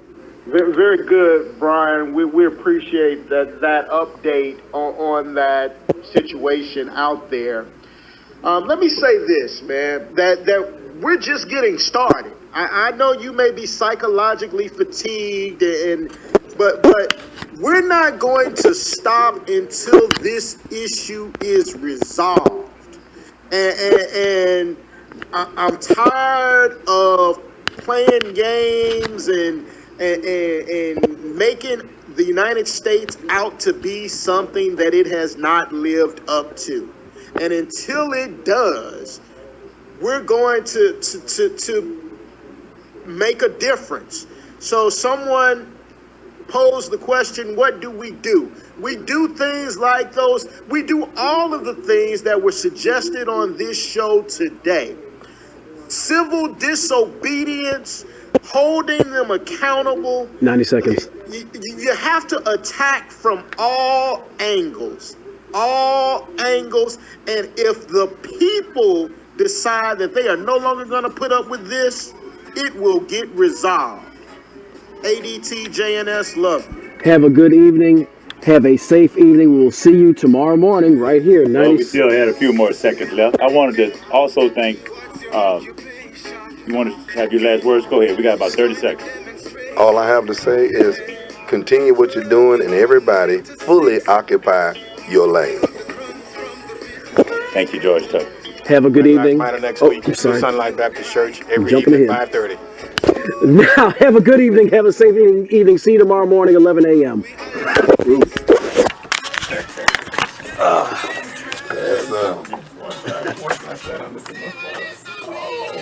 Yeah, but my thing is, all our real power is in the church.